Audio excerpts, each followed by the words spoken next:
Fashionably late. All right, we're live. All right. But yeah, I'm glad you finally watched it. Yeah, me too. Like I said, I was working on some other stuff earlier, but and right when I was getting ready to put something else in, the guy came up with the steelbook. I was like, oh man. No, I was happy, but still, Yeah. I had other plans. I was like, I gotta watch this so we can talk about it on the stream tonight. Oh yeah. See if I still have the picture. I might have gotten rid of it. Although you've already seen what it looks like. I still say that's really weak motivation, though. Because I'm sorry, us being the people that we are and the horror fans that we are, ain't none of us killing over the motherfuckers. I mean, to me, it just makes them like psychos. To me, it's kind of cool. I like how they did the whole everybody who was connected and stuff. You know, maybe there are some of these people on here I'd like to off, but I would just find a different. I just could find better motivation than not liking, multiple sequels of films and being let down by movies. It's just I got a lot more things that I can pick over for killing people. I think by the time you get to the fifth film, though, you're gonna start running out of stuff that hasn't been done before. Well, it is kind of ironic. That's why I'm kind of wondering where do they go from here. Like, yeah, they've always found a place, and hey, look. As far as I'm concerned, they can keep making sequels. I have no problem with that. Always found a place. Oh, that's me. But they can keep making sequels. I actually have no problem with that at all. So. Yeah, I mean, especially for Scream. I mean, for me, it's a consistent franchise through 5. Yeah. So. I'd say it's one of. In fact, it's really gained in popularity for me. Like before, Scream wouldn't even break my top 5 or my top 10 probably, and now I'd probably put the Scream franchise at like number 6 or 7. Yeah, I think I do too. I had a problem with it because the movies didn't age well. But yeah, I thought that too for a while, but I've gotten more into them. Well, I think my problem was I think I watched them too many times. Well, and here's the thing too, with a counterpoint to that is they specifically make movies based on their time. So like the first Scream was like a movie for slasher fans. The second one focused on sequels that were being made at that time. The third one they're also very much their time period too. The third one focused specifically on trilogies. Yeah. The fourth one was that time, the movies that were coming out then that were sort of like reboot sequels.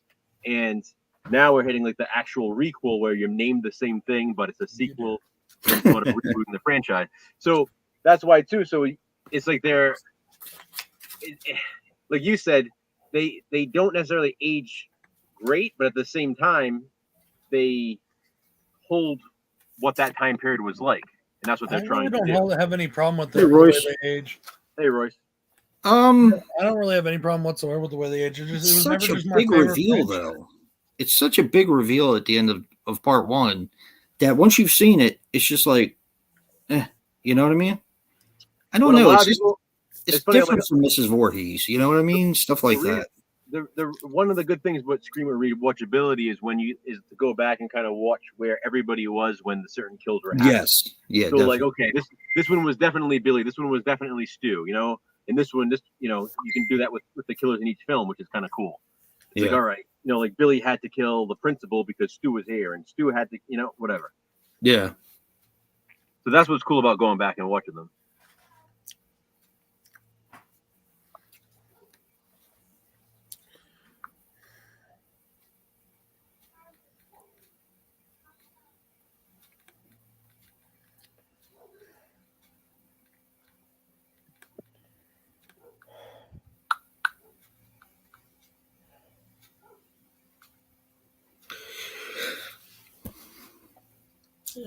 Hey, Royce, huh? Oh, yeah, we're on.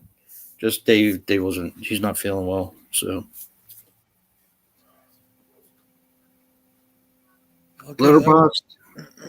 Used to. I had some hard to swallow there. I have trouble getting into it now, for some reason. I think I don't know if I can't remember my username or my password. I don't know. I did something stupid when I made the account. So I kind of don't. I mean, I use it for body bags, but I don't really use it for myself. Hmm. What do you use for body bags? What's that? What do you use for the body bags? A letterbox to see if a movie's been done or not, but it doesn't have that quick search. So sometimes I have to look over pages and pages of stuff since they've had over like 23 or 2,400 reviews on there of different movies. Well, you know you can search the channel, right? Yeah, I have, and it's actually been wrong. Either that or I typed it in wrong. But it's been wrong on several occasions. You guys already streaming? I reviewed The Unholy on the channel, and it turns out it had been done, and I checked it. I always check it multiple times. Well, how long ago was it done?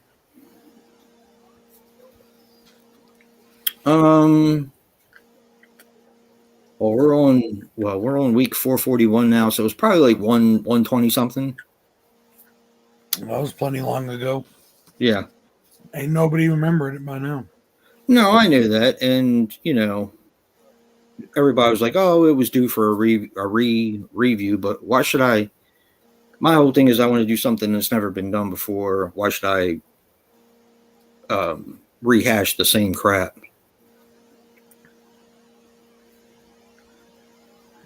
So,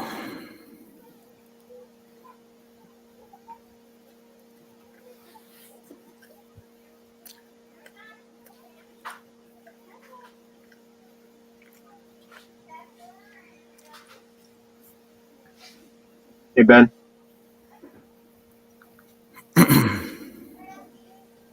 hey, Ben.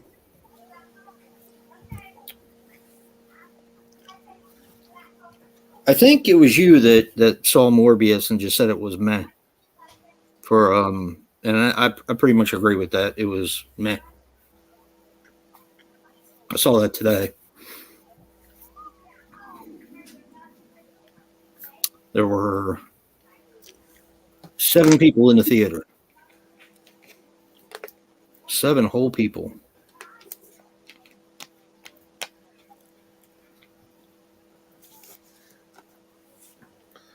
Well, they were really proud of how it did in the first opening weekend, but I think word kind of spread about it pretty quick. Like I said, I mean, it's not a terrible movie. It's just not a good movie at the same time, if that makes any sense. It's not a good comic book. It's not a good Morbius movie. No, it's not. They really needed to do some better research on the character before they put out a movie like that.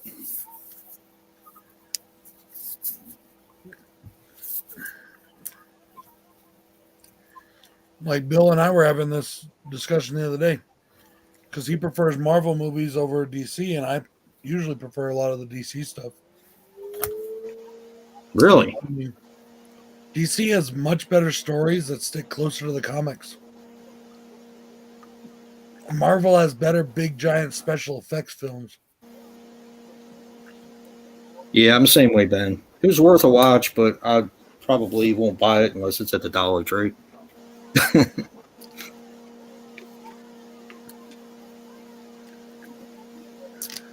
So.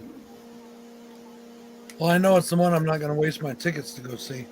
Yeah, I wouldn't. I'll pick it up when it comes out on DVD, Blu-ray, or I'll just watch it on streaming. I would just watch it on Disney. I don't even know if it's worth that. If it goes to Disney. Well. Oh, yeah, you're right, because they don't own that movie. Sony owns that movie. Yeah, but Sony and Marvel split Spider-Man, so. Yeah. Yay! I think he's on lease or something. I still have to watch. Well,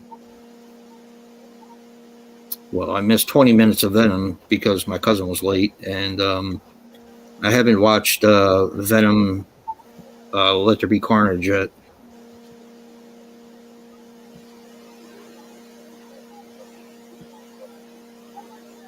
Yeah. Yeah, I'm with you on that. I thought he was decent in it, but it didn't fit the.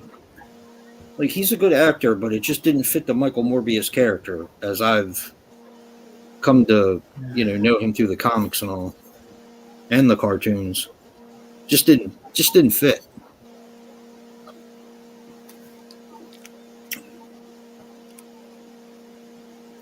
He's actually one that I connected with, one of the characters I connected with more than some of the other ones because he had a blood disease. So I always liked Morbius. And I thought it was really weird that they were making a movie about Morbius. I mean, he's a good character and all, but there are a lot of. I don't know that I would even consider him a first tier character or first tier villain. Would you? I think they're trying to strike gold again, like they did with Deadpool. I think he's one of those characters. If done right, he could have been a big draw. I think, Oh yeah, I think so too. That's the thing. It's I'm sorry.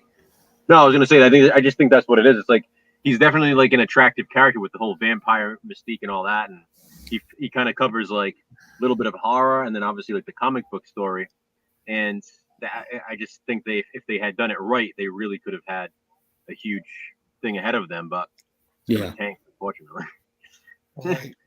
Like he said, they made him like Ben said, they kind of made him an anti-hero, and that's not really what he is. I mean, well, they made him that in the cartoon too.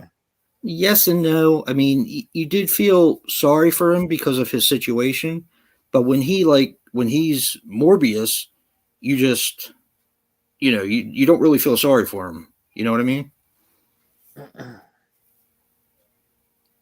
So, and of course there was. I was actually surprised. Strike gold again, like they did with Deadpool. They're trying to get it to where, you got this kind of ancillary character to the X-Men or Spider-Man, and they're hoping to strike gold to make a smaller character into a big giant film. But the thing is Deadpool has a huge cult following where I don't think Morbius really has that. No. You're absolutely right about that, because even before Deadpool became a big movie draw, his comic books are going for big money even before that. Well, before the movie, I got my first appearance of Deadpool, like the very first appearance of him, New Mutants '98. I paid $10 for it. Yeah, but that was years and years ago. When the movie was announced, it went up to like $70-$80, and then when the movie came out, it went up to like $200. It was like, the same thing's happening with Moon Knight now. Mm-hmm. Yeah, because of the series. Like I have the Marvel Spotlight, which is not his appearance in Werewolf by Night, but it's actually his first kind of like solo appearance, and that's going for like $3 now, I think. And I also have Moon Knight #1. Yeah, I got that one. That's going for I almost have just about everything by Moon Knight. I'm missing one comic book from not this past one, not the one before that, but the one before that. Do you have the Werewolf by Night appearances? I have to look. I think I do, but I have to look. I'm pretty sure I do. I have the second appearance of Werewolf by Night, but the first appearance has been expensive for way too long. Like I've never been able to see the first appearance.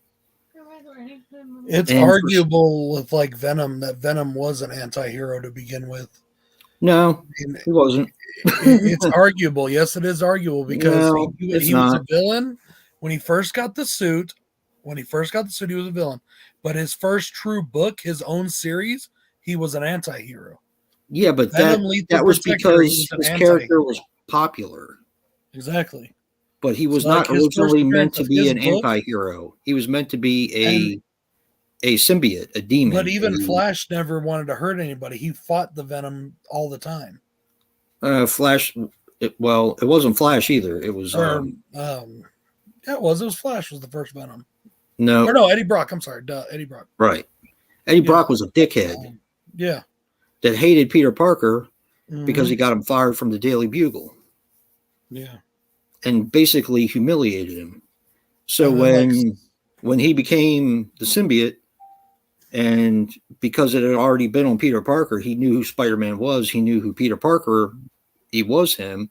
He wanted to torment and torture him. And then some of the characters, like in the Suicide Squad, like in the new movie, like Peacemaker, in his mind, Peacemaker is a good guy in his own mind. Well, DC's your thing. I know a lot about Marvel. Well, even in the Marvel stuff, we're talking, you know, like, let's see, who else? Well, Blade was always kind of an anti-hero. I mean, that was kind of his thing. He was on the good guy's side, but he didn't mind. You got in his way, he'd fuck you up. Same thing with Punisher. Unless you were a woman or a child. Yeah, I agree with you, Ben. I'm just wondering how the movie would do if you just make him an out-and-out villain, because you have to have some kind of sympathy for the character, or else you know why they do that, it would connect with the audience. You know why they do that?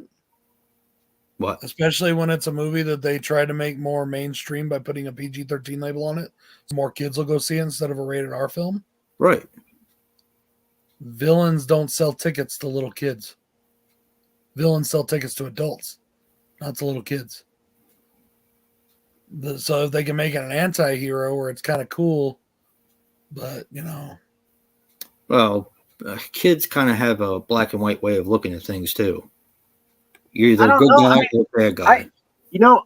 I feel like heroes under 13, like little kids, yeah. But I feel like I know I can't speak for all kids, but I feel like the majority of 13-year-olds and plus enjoy seeing villains.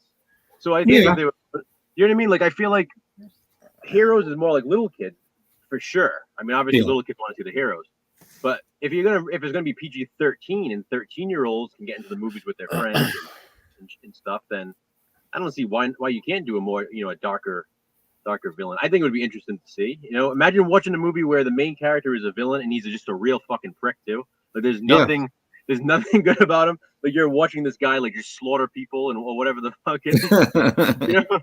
Yeah. Well, I said they're trying to turn it into a summer blockbuster, so that means they have to aim at a younger audience. So yeah, that's why they're doing that, to sell more tickets. And you know, and that movie was great. Brightburn was I loved it. I thought it was really good. And he was a villain. I mean, you didn't feel sorry for that kid. You wanted to kill that piece of shit. Mm-hmm.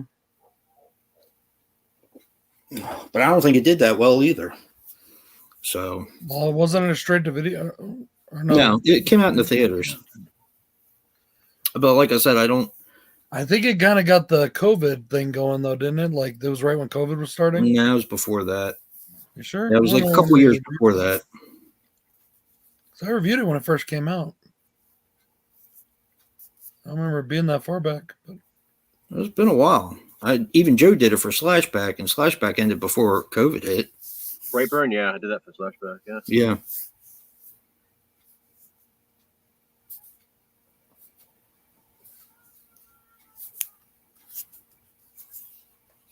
Yeah, I think kids, well, little kids, like Joe was saying, kind of you see things in black and white. One of my favorites is Punisher Warzone. I think it's probably I like that movie a lot too. It's the most like the Punisher of any adaptation that they've had. My favorite Punisher movie is the Thomas Jane film. No, Thomas Jane. Oh, that's my favorite one. I like the aesthetics of it, and I liked what's his name as the bad guy, John Travolta. John Travolta, and I like him as Punisher. But if we're talking about accuracy of the comic book, the fucking Warzone was pretty much. Warzone is like way more accurate to the comic. Yeah, definitely. My wife, she hates that movie. God, she hates that movie. Clockwork Orange? No, I know you hate that one too. Punisher Warzone. Oh, yeah. She was like, a Clockwork Orange? Because she doesn't like that one either. That's blasphemy. Well, it's an acquired taste. It's not a mainstream. What? Which is the one? Starship Troopers? No, the one where we went and we got free tickets and. Oh, True Romance. Yeah. Everybody loves True Romance. I really liked it, but I don't consider it like this great film like everybody else does. I liked it a lot, but you can tell it was written by Tarantino. That's about it. well, we thought we got free tickets to it when we used to subscribe to some place a long time ago. And we thought it was going to be a romance movie, and it turned out to be something completely different. So it was a romance movie. Well, really dark romance movie. We also got free tickets to Dave, too. I saw that. Wait. I saw Jack, not Dave. Dave, the one with Kevin Kline. Yeah, that was a funny movie.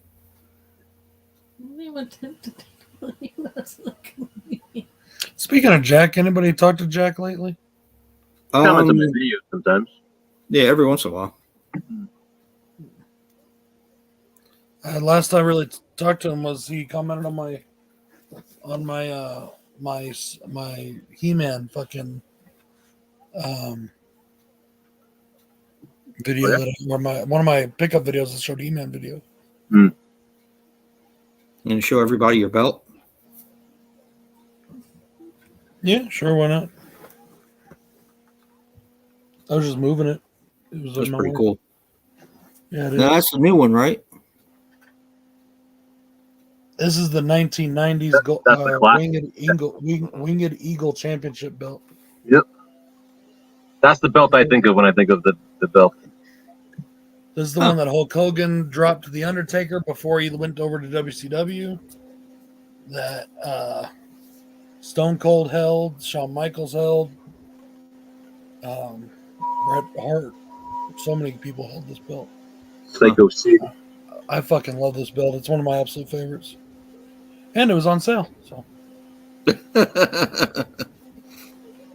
And they did an awesome job. It just looks so good and shiny and pretty. And it's pretty cool. It's not as heavy as my other one either.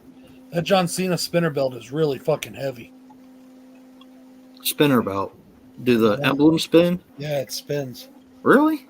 That's cool. Yeah, and then when they made it to where it didn't spin.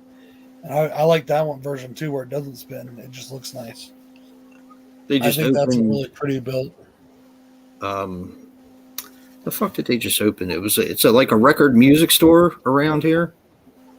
And as a special guest when they opened, they had the Mouth of the South there. Oh, that's cool, Jimmy Hart. Yeah.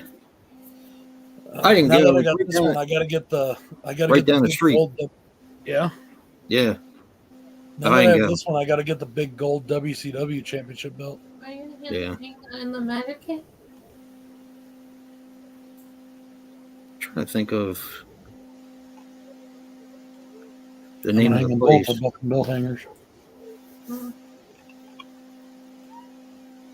I already got perfect spots for them. I can't remember what the name of the place is that just. What was the name of the place that just opened, hon? The music store over there, not the one that was the guy from the flea market, but across the street. No idea. Shit. Something vinyl.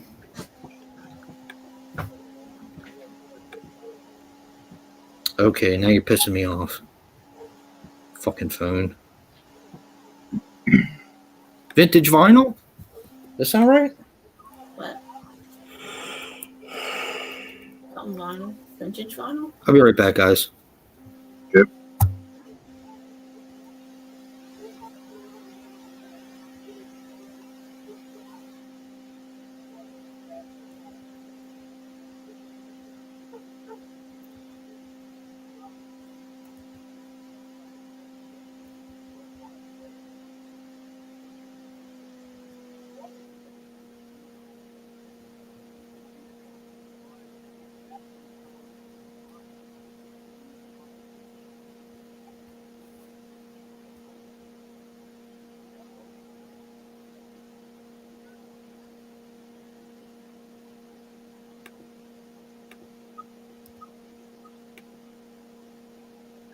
Sorry, I'm putting up a thing on Twitter that we're live. I meant to do it earlier and I forgot.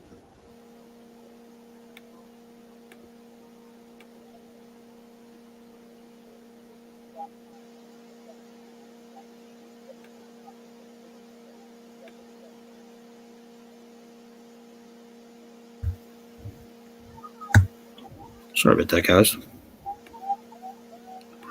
Sorry, Yeah, it's called always Vintage Vinyl. Just came out. Nice. Yeah. Let's see. It has guitars, vinyl. Well, they have the Ace of Spades Motorhead album Funko Pop. They have a Donald Trump custom frame display autograph. Derek Jeter custom frame. They have all kinds of shit at this place. Wow. Hey Jay, I'm wearing one of my Guar shirts today, and on Twitter the other day I saw this thing where they put, you know, how people say I'm going to tell my kids this is whatever. Yeah. They're like, I'm going to tell my kids this is Guar, and it was all the bad guys from the original Power Rangers show. I thought that was funny. Ooh. Now, see, they don't have DVDs or anything. They do have CDs, used vinyl, new vinyl, rare vinyl. It sounds like it's a music store, not a movie shop. Yeah, pretty much.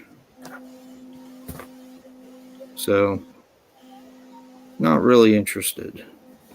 I might go in there and look for some CDs once upon a time, but someday. I like vinyl.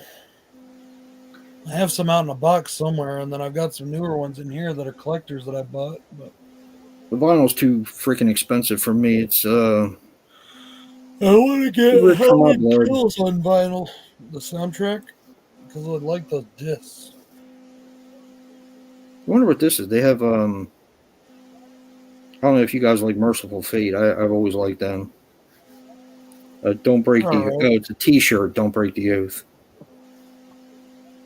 Love that album.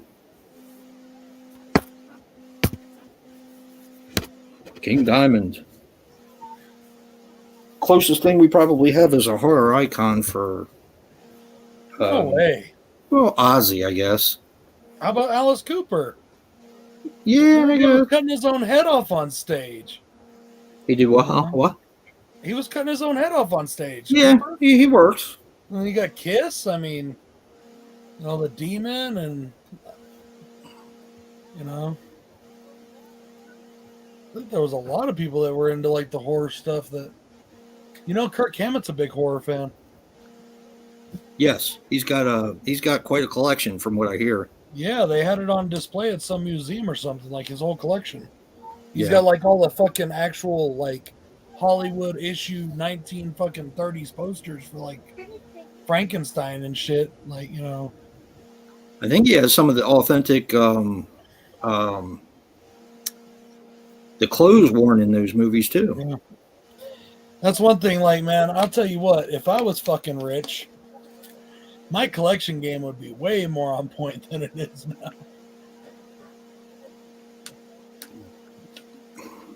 If I could spend that kind of money, dude, I'd be like owning fucking, instead of having an action figure of fucking Indiana Jones, I would like have Indiana Jones' actual hat and bullwhip and hire fucking Harrison Ford to come over here and pose in them.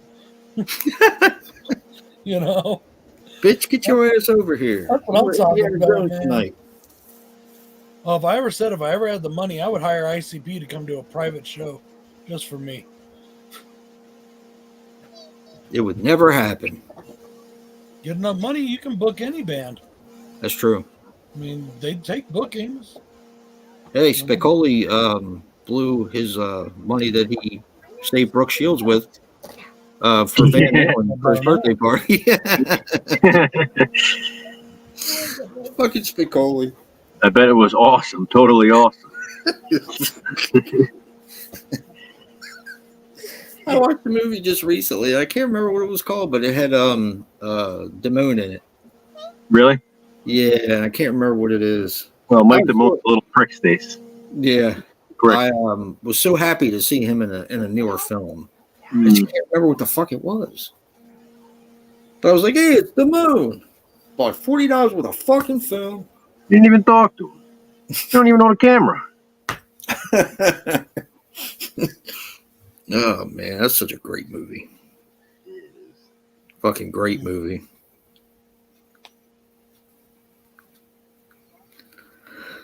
Oh Lord.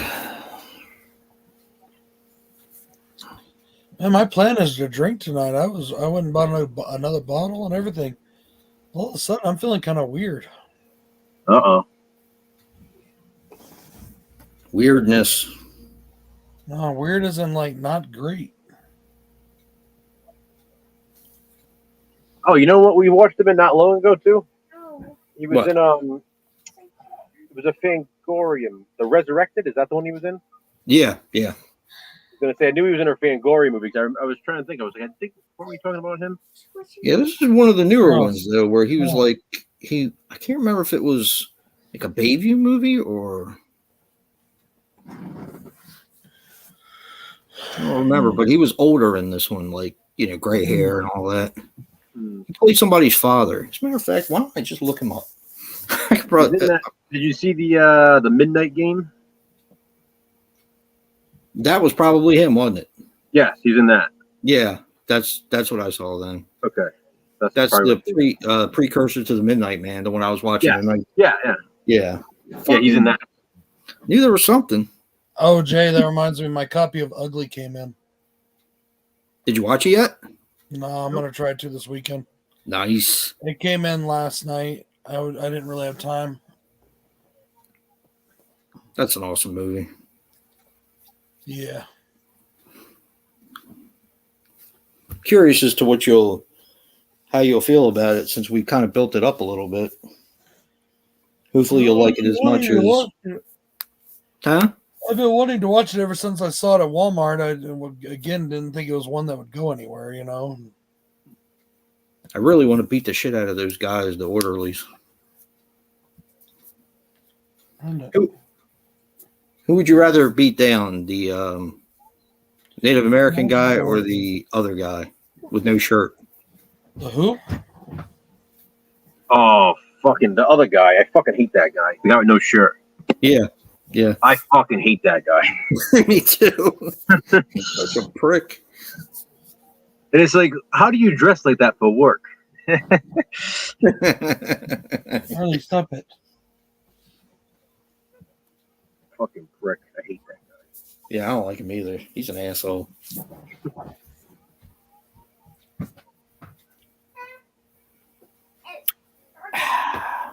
So turn the light on. Go over there and turn the light on. I'm so tired. All right, guys. Well, that's it for the stream tonight. Yep. All done.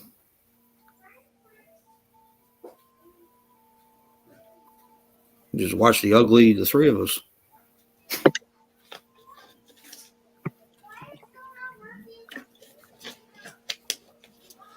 I'm gonna try and watch it sometime this weekend. Yep. And you got the unrated version? I think you'll dig it. 9 times out of 10, I prefer to watch the unrated version. Me too. Of something. The unrated in this case is the better version, in my opinion, because it's what was originally intended. Is something that happens in the movie that isn't in the R-rated. Yeah, unless it just doesn't add anything, then where it doesn't matter. Well, that's what I'm saying. This one does. It's like the unrated is the director's original vision. Yeah.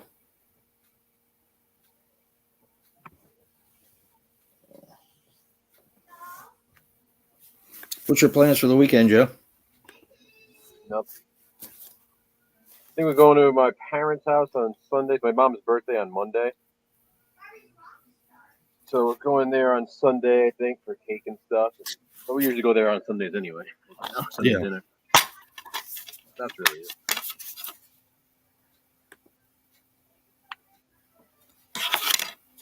Got our next Anchor Bay video coming up at midnight tonight. Yep. Is this number 2 or 3? 3? Number 3.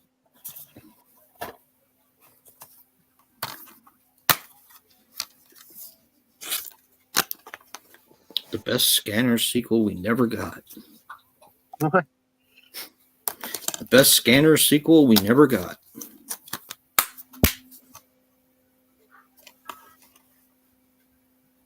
Ah. The Mind's Eye. Is your recommendation? Yep. I think I might watch it again, too. I've watched it like 3 or 4 times since I've had it.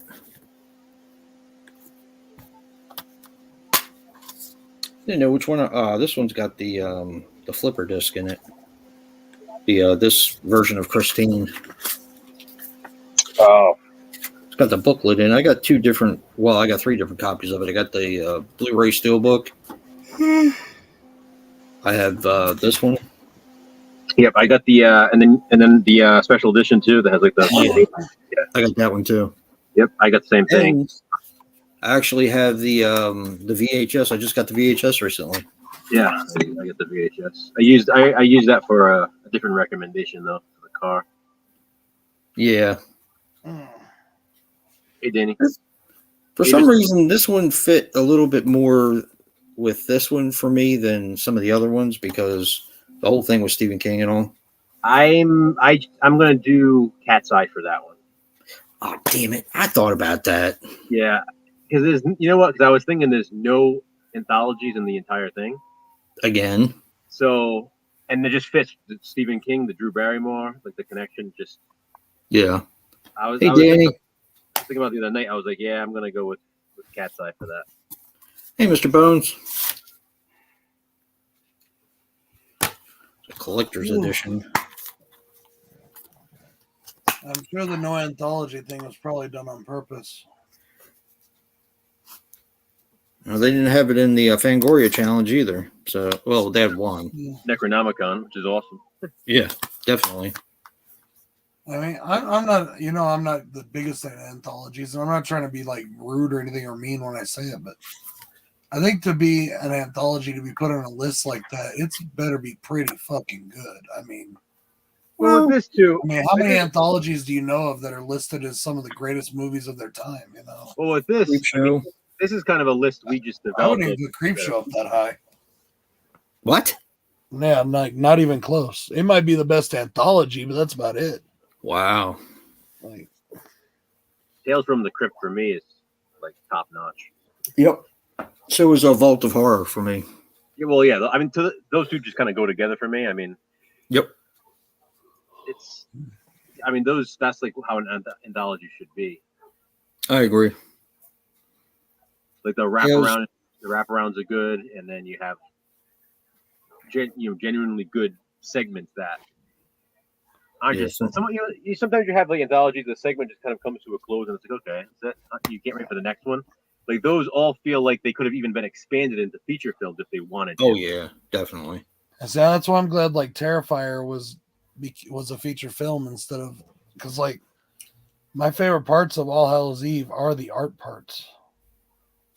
I like some of the other entries too, but usually, and this is what I said in my review, that when you have an anthology, normally you have a week part. Yeah, there's usually 1 or 2 segments that's kind of exactly. Weak. The only 2 that I can think of that don't have any weak parts are probably Necronomicon and actually the Witching Season. Oh, hey Bones, hey babe. Witching Season. For me, Creepshow 2. Creepshow 2, I love all the segments. There's nothing in Creepshow 2. Yeah, I've actually got a lot more appreciation of that one. That was always second tier for me. The bug segment in Creepshow 1, I'm not a big fan of. I'm not a big fan of that one either. See, my issue with Creepshow 1 is the crate, and not because I don't like it, because I just think it goes on too long. Really? That's like everybody's favorite. I think it's just too long for me. Like it goes on a little bit too long. My favorite is Something to Tide You Over. I love that one too. Yeah. It's my favorite one off of that one. I wish with the cake, right? No, that's Father's Day. That's Father's Day. Okay. Something to Tide You Over is the one with Ted Danson and Leslie Nielsen. You can't kill us. We're already I dead. wish Creepshow 2, I wish they had filmed the pinfall segment. That would have been cool to see. Yeah. I've seen the comic. Yeah, I have the comic, yeah. Fluffy. What, you calling me fat? Fluffy from the crate. Fluffy from the crate, yeah. Crate. I shut my camera off because I'm trying to stretch my back out. Thanks for the ride, lady. Thanks for the ride. I like that one, but I think my favorite is still the Raft. The Raft is my favorite by far. Yeah, I've grown really fond of old Old Chief Woodenhead. Yep. Yeah. Yeah, I like that one a lot too. I'll be right back, guys. I gotta go run to the restroom. Okay. My one hiccup with Old Chief Woodenhead is why the fuck didn't he save the old people's lives if he could come to life? That's true. That's true. He waits for them to fucking get killed, and then he It's like, what the fuck good are you now? right. But I love the raft. The raft has always been my favorite. Yeah. I like the wraparounds. I like how they do like the animation in that one. It's cool with the Venus flytraps. Yeah.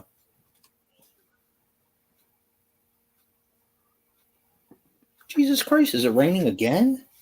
Yeah, it's supposed to be raining here too soon. All day tomorrow it's supposed to rain. Mm-hmm. Damn. I can hear it in the windows. Yeah. It's probably the rain we're getting tomorrow because I was supposed to start in the morning. Whew. It was pouring yesterday morning.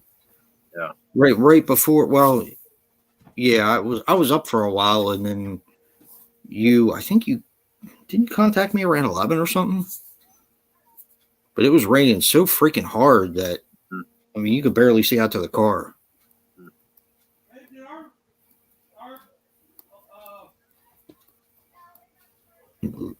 If I was calling him fat, that would be calling the pot. Oh, man. Yeah, I don't have anything going on this weekend, really. Corinne might do some stuff tomorrow, make go to the farmer's market or something, but I don't think I'm going to do much this weekend. I'm like beat. Jesus Christ. Sounds like hell. Probably is. So, yeah, I'll be around tomorrow if you want to watch a few. I gotta see what Erin's doing, but yeah, she might be working with my stepdad tomorrow. So if she is, then yeah, I'm not getting nothing. Can you hear Joe? Oh yeah, I can actually. Yeah. It's fucking loud, dude. Wow. It's bouncing off the front windows. Yeah. Sit like that. Oh, I'm tired. I still gotta watch horror too. Yeah, it's hail. Is it hail? Yep. I figured it had to be something like that because it was hitting pretty hard. They're little teeny ballies, though. They're not like. Even Joe could hear it. Yeah. Horror 2, 1994. Jack sets himself up in the Hotel St. James to work on his book on prostitution in New York. Along the way, he meets and grows fond of Mary Lou. And I don't think that's prom night, too. And I still have my Westerns out. Pale Door. I don't know when the hell we're gonna do that. Dust Devil. We'll get around to it. It'll be something fun. I don't know what this is, but it surely would hurt if somebody stepped on it. That looks like, is that an Allen wrench, huh? No. It looks like a pin or something. I have no idea. You know what? It might be to your clock. It's to this. Oh. I think I stepped on it earlier. Oops. Oops. So I got to figure out something for the fog. I have no idea what I'm going to recommend for that. The remake, of course. We have to watch it first, though. Because I don't remember. I really remember very little about it except for Tom Welling was in it. That's the only thing I really remember about it. Should watch it on the stream and isolate all our viewers. And never mind, I ain't gonna say it. Come watch the Fog remake with the Super Slash Bros. Yeah, come watch it. Scared Stiff. Postman Always Rings Twice. Midnight Express, which I don't even have. Oh yeah, I've been looking too. That day I was trying to go through my collection when I was trying to find the other one. Yeah. I haven't come across it yet though. I could have sworn I had another little copy of that one though. We have some point. I think we have some points on Amazon. Maybe I can just have Corinne order it for me if I can't find it. I know I had it. Maybe I got rid of it. I don't think I would have though. Midnight Express. I liked it. I've always liked it. Especially, man, that fucking scene where he gets caught Oh my God. Alexa, what's the temperature? Right now, it's 49 degrees Fahrenheit. Hey boy. Tonight, expect a low of 41 degrees. Yay. How come she didn't tell us that it was hailing outside? Because the bitch don't know nothing.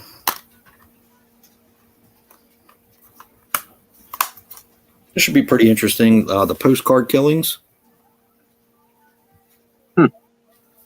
Death imitates art. Can use that for the postman always rings twice. Hey, how about that? Why not, right? Man, I had a good time with The Fly the other night. That movie is so much Me fun. too. Me too. It just shows you how things were back then. And, you know, to be honest, in my review, I also say that I understand where Cronenberg got some of his ideas from. Mm-hmm. You know, kind of, remember he had the black thing over his head? Yeah. And he was like slurping? Mm-hmm. Well, there you go. You know? Yep. What has been your biggest surprise so far? Like, maybe it's something that you like more than you usually do, or just something, I don't know, just your biggest surprise of the ones we've watched. I can probably tell you that. Let me look. My biggest surprise, well, not challenge related, but my biggest surprise was actually Scream. I wasn't sure I was going to like, I mean, because, you know, when you have friends that even if you would have told me it was good, that's fine. But I've had a lot of people tell me it was really good. No, it is. I mean, that's one for me. Like I said, the same way I said, like the Rise of Skywalker with Star Wars. I feel like if someone likes Star Wars, they should like the Rise of Skywalker. Right. It's a Star Wars movie for Star Wars fans. That's true. And that's how I feel about this Scream movie. That's true. I never even looked at it like that. Like I said in my review for it, and I say in my ranking video for the Scream franchise. I feel like Scream '96 was a horror movie for horror fans. Yeah. I feel like Scream 2022 is a Scream movie for Scream fans. Like, and horror fans too. You know, like Scream '96 kind of incorporated different horror tropes and slasher tropes into the movie.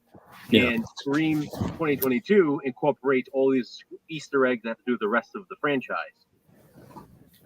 Because there are certain things in it that you literally have to go back and kind of think about that even they mentioned in the sequels that it's like, oh shit, that's why they're doing this, you know? Yeah. I mean, there's all these little details. Hey, Katie. You know what it was? You know what it was, Joe? The biggest surprise for me was Saturday the 14th. Oh, that's great, isn't it? I had a blast with that movie. And see, you have to understand that I watched, hey, Katie, I watched Saturday the 14th and Saturday the 14th Strikes Back to back when I first got them, when they were re-released, right? Yeah. So it was more or less just to watch them because to put them in the collection, you know what I mean? I wasn't really paying much attention to them because I had seen them when I was younger, and I didn't think a whole lot of the first one, and that was my first time watching the second. That's funny. So, well, I didn't like it because you know me in horror comedy. Yeah, the horror comedy. I didn't like it when I was a kid. That's fucking awesome. I did think the bathtub scene was it was great. Even back then, I thought it was great. Yeah, but watching it this time and actually sitting down and paying attention to it, I had a fucking blast with that movie. I really did. Definitely, yeah. It's a lot of fun. I mean, I remember I was probably doing something when I watched it when I first got them, and I wasn't really paying attention that much, probably. But actually sitting down and paying attention to everything, I think Jeffrey Tambor was awesome in it. The girl that played that was in Give Me a Break, the oldest daughter, I thought she was fantastic. Yeah, she's awesome. The mother and father were good. I mean, everybody really played a good part in that. Even the guy that played the Van Helsing dude. Even the kid, yeah. Yeah, he played a good part in it too, and he had to hold a lot of weight in that movie. Saturday the 14th. Yeah, I need to. It's really cute. It's good. It's cool. Yeah, it is. It's a fun movie to watch. It's actually, after you and I watched it, I had an idea that we should all watch it on the stream one night and just have a good time. That would be a good one to watch on the stream. Yeah, it just laughed like hell. You know, Joe, I really enjoyed your Scream ranking, and I need to put mine up still. Hey, Danny. But there was one thing you said that I wasn't too sure if I agreed with or not. Okay. And yes, it's got a lot of red herrings, but I don't know if I really agree that Scream is a thinking man's franchise. I think it is. I think it is. Yeah. For me, a thinking man's franchise is something like Hey, Danny. it's something like the Silence of the Lambs, the Hannibal franchise, or something. You know? Well, they both can be. Just because one is doesn't mean the other one. I just don't really think of slashers, period, as a thinking man's movie. Yeah, but I feel like it's a thinking man's I love slasher. them, but, I mean, you know, it's not like a Friday the 13th where you have like this really Jason going around just hacking people up with a machete. Scream Right. makes you. Scream is almost it's a whodunit slasher number one. I mean, if it has like all these different connections and little Easter eggs and red herrings and stuff like that, whereas it's not a straightforward like, okay, I know it's Jason killing these people because of Right. whatever. You know, We don't know who it is. like, yeah, that's what I meant by it. And it In forces every you- movie, we don't know who it it is. forces you to look at little details. Like Yeah. I was talking specifically about like something like Scream 3, you know, whereas they put these other layers in there where they don't just give you all the answers. Like if you want to see more that's there, it's there for you to find. If not, then you don't have to. But that's what I like about Scream. It's not all in your face. Yeah. I don't know, man. That song and dance number in Scream 2. Dress to Kill too. I like Dress to Kill more than I ever have before. That one for me and American Werewolf in London. That was my biggest surprise. I had a good time with that. But see, my problem with American Werewolf in London is that to me it ends too fast. And probably because I like the whole movie, but then when they get to the porn, when they get to the porn scene, it's like my favorite part in the whole movie. Yeah. Man, we got like Because- 3 Dannys in the chat now. Hi, Danny. And Hey, Dan. Mr. Dan. Hey, Dan, how you doing? We got Dan. We got DJ Boy Danny. We got the other Danny. But when We need you're we need the trash stash to come in now. yeah, really. Well, dude, speaking of American Werewolf in London, I was sitting there watching Psycho 4 going, holy shit, it's John Landis. Yeah, when they're in the porn theater, I just think it's just watching him. It's so cool. It's Seeing awesome. him, come back, and he's a little bit more messed up every time he comes back. That one was my biggest surprise so far because, like I said, I've always liked it, but not as much as a lot of other people do. Like, you know, like Yeah. a lot of people like really love that, and it's ranked very high for me right now. Really? Yeah, I fucking loved it. I had it like such a blast, and then what was it like the next day? I found that Vestron tape at Yeah. the comic store, and I was so excited just to find that tape. I was like, holy shit, this is awesome! Like, I think it's funny how we have coincidences like that where we talk about something. Isn't funny. it? I'm telling you. Like It's you happening found a that lot one thing, lately. I found that creepy classics, and Joe, you found the yeah. Yeah. And then the Abbott and Costello Meet Frankenstein. I found that too. Yep.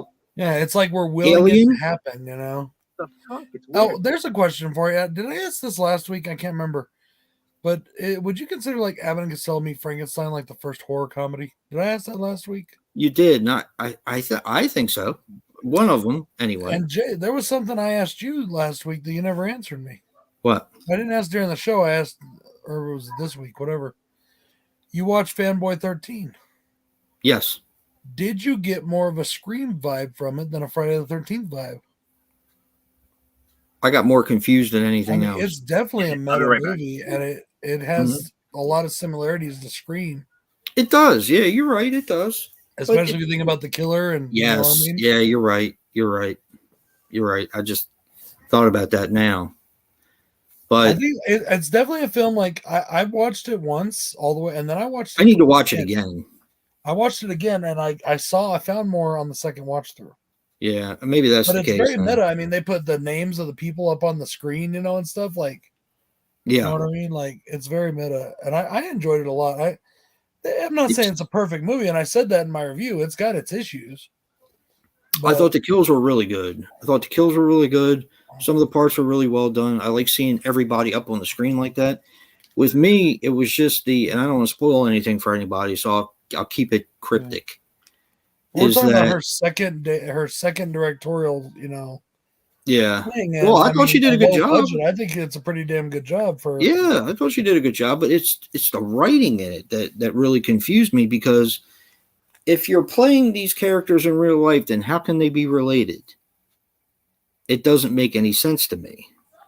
And if it doesn't make any sense to me, then I'm drawing a blank, and I'm like, well, wait a minute, is this one related to? Oh no, this one, no, I'm wrong again. It just bothered me. I don't know why. Yeah. So it's one of those things that I think I have to give it another watch. Mm-hmm. And I mean, I was paying attention, but you're like a fanboy watching it because, hey, that person's on the screen now, and hey, there's Mr. Bones. I don't know how to address what Mr. Bones is saying there without giving it away. Like, I want to tell him what my thoughts are and why it did that, but I'm like, I can't address it without giving that part away. Well, I think a mistake was made because I went back and watched your review, but I could be wrong. I think you made a mistake on who the killer was. No, it's that person. I don't think it is. Somebody else said that too, and I'm like, no, go back and watch it again. I did. I mean, I didn't go back and watch it again, but after I watched the review, I was like, wait a minute, did I miss something here? I didn't think I did, but it's, yeah. Well, put it in the private chat. What do you mean? Like,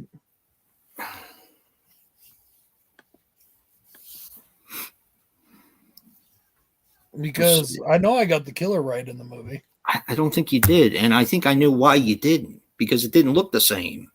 The person did not look the same. And I think that might have been why. Let's try not to give spoilers, Bones. Let's try not to give spoilers. Yeah, because it's, I know there's some people that want to watch it still.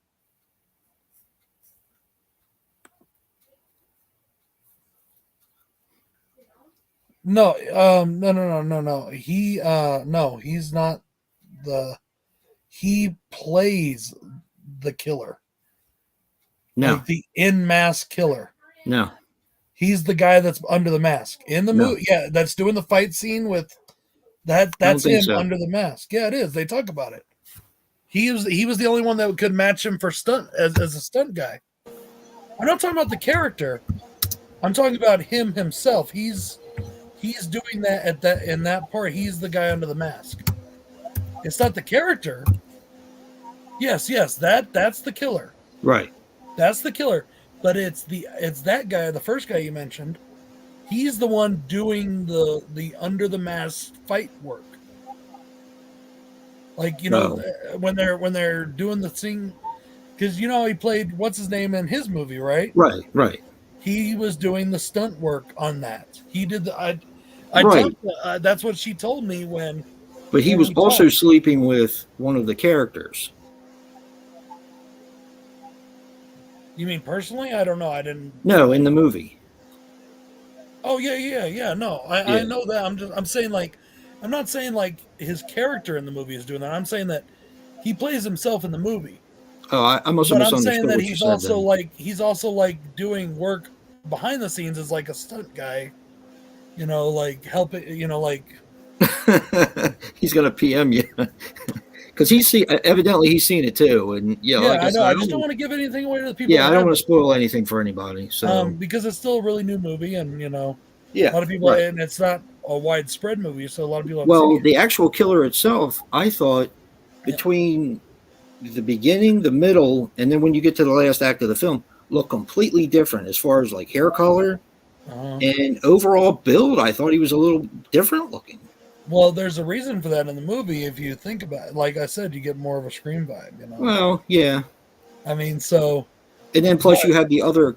Well, you have the other. Right. Yeah. But that's what I'm talking about. Like, but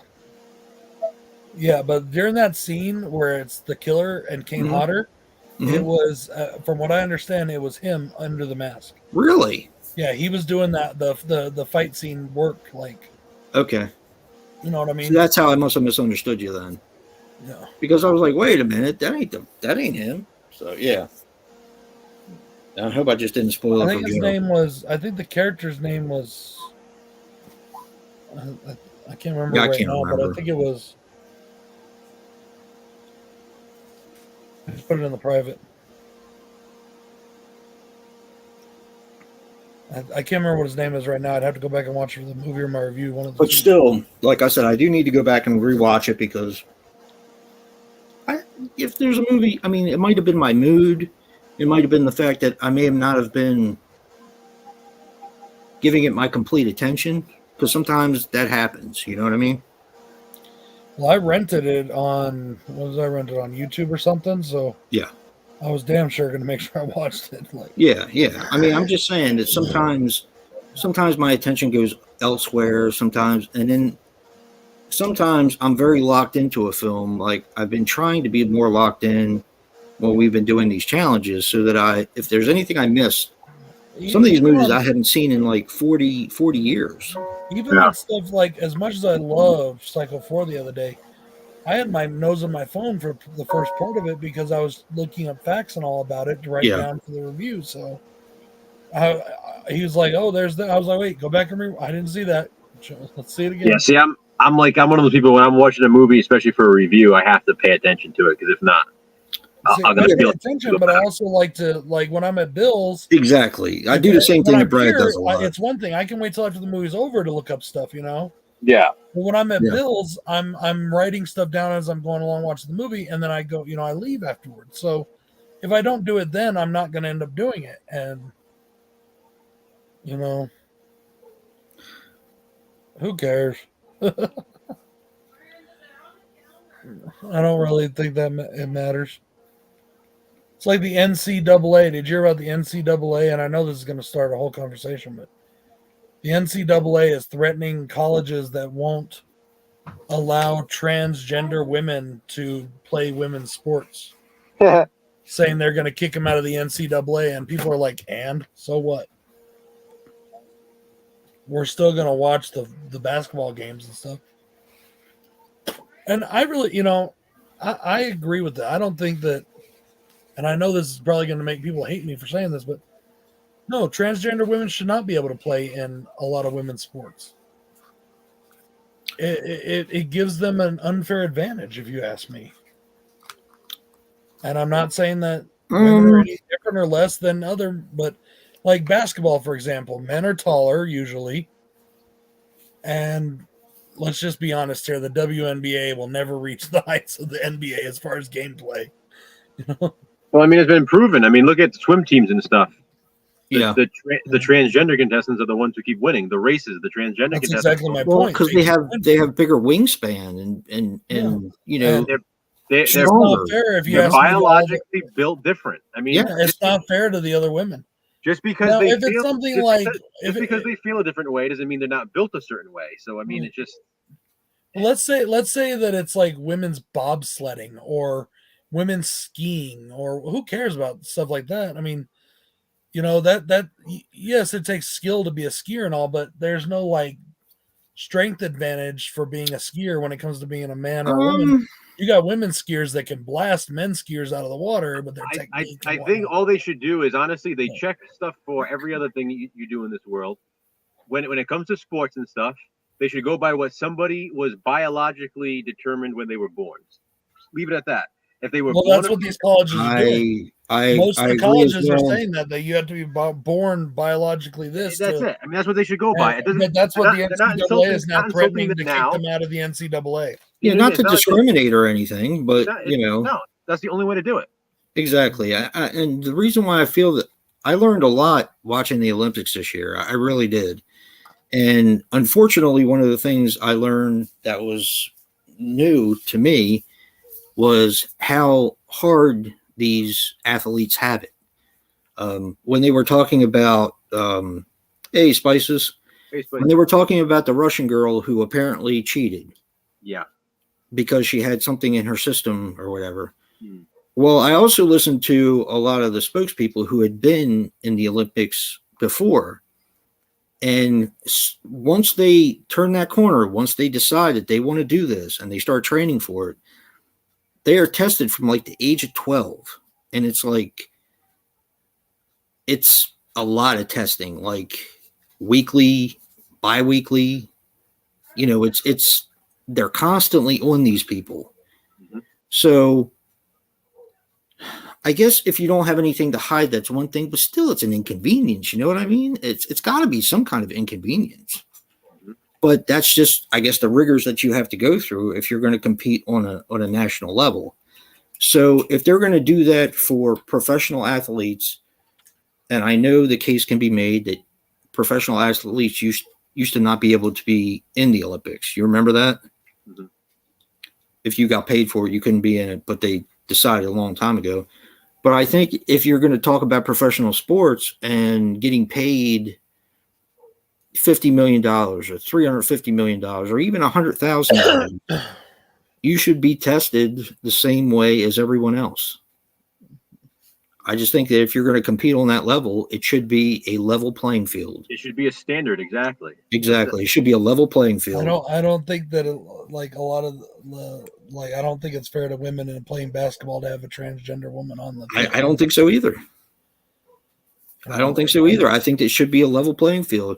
And if by chance, even baseball, it's more fair because baseball or softball or whatever. There's like wrestling teams now, even like high school wrestling teams where they're allowing like biological females that are transgender, whatever, to be on the wrestling teams, and the males are refusing to wrestle them because in fear of whatever. Right. So the males are literally forfeiting these matches, so that way the transgender wrestlers end up winning. And how is that fair?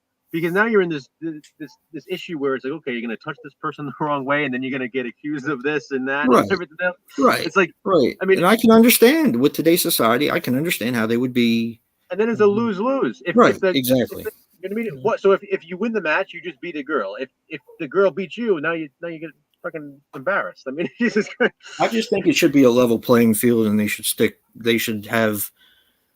Well, I mean, if a girl wants to like join the NFL and she thinks she can play a position, then she has to accept all the risks and whatnot but in the same respect, they had that one girl that was going to be a kicker. Fine.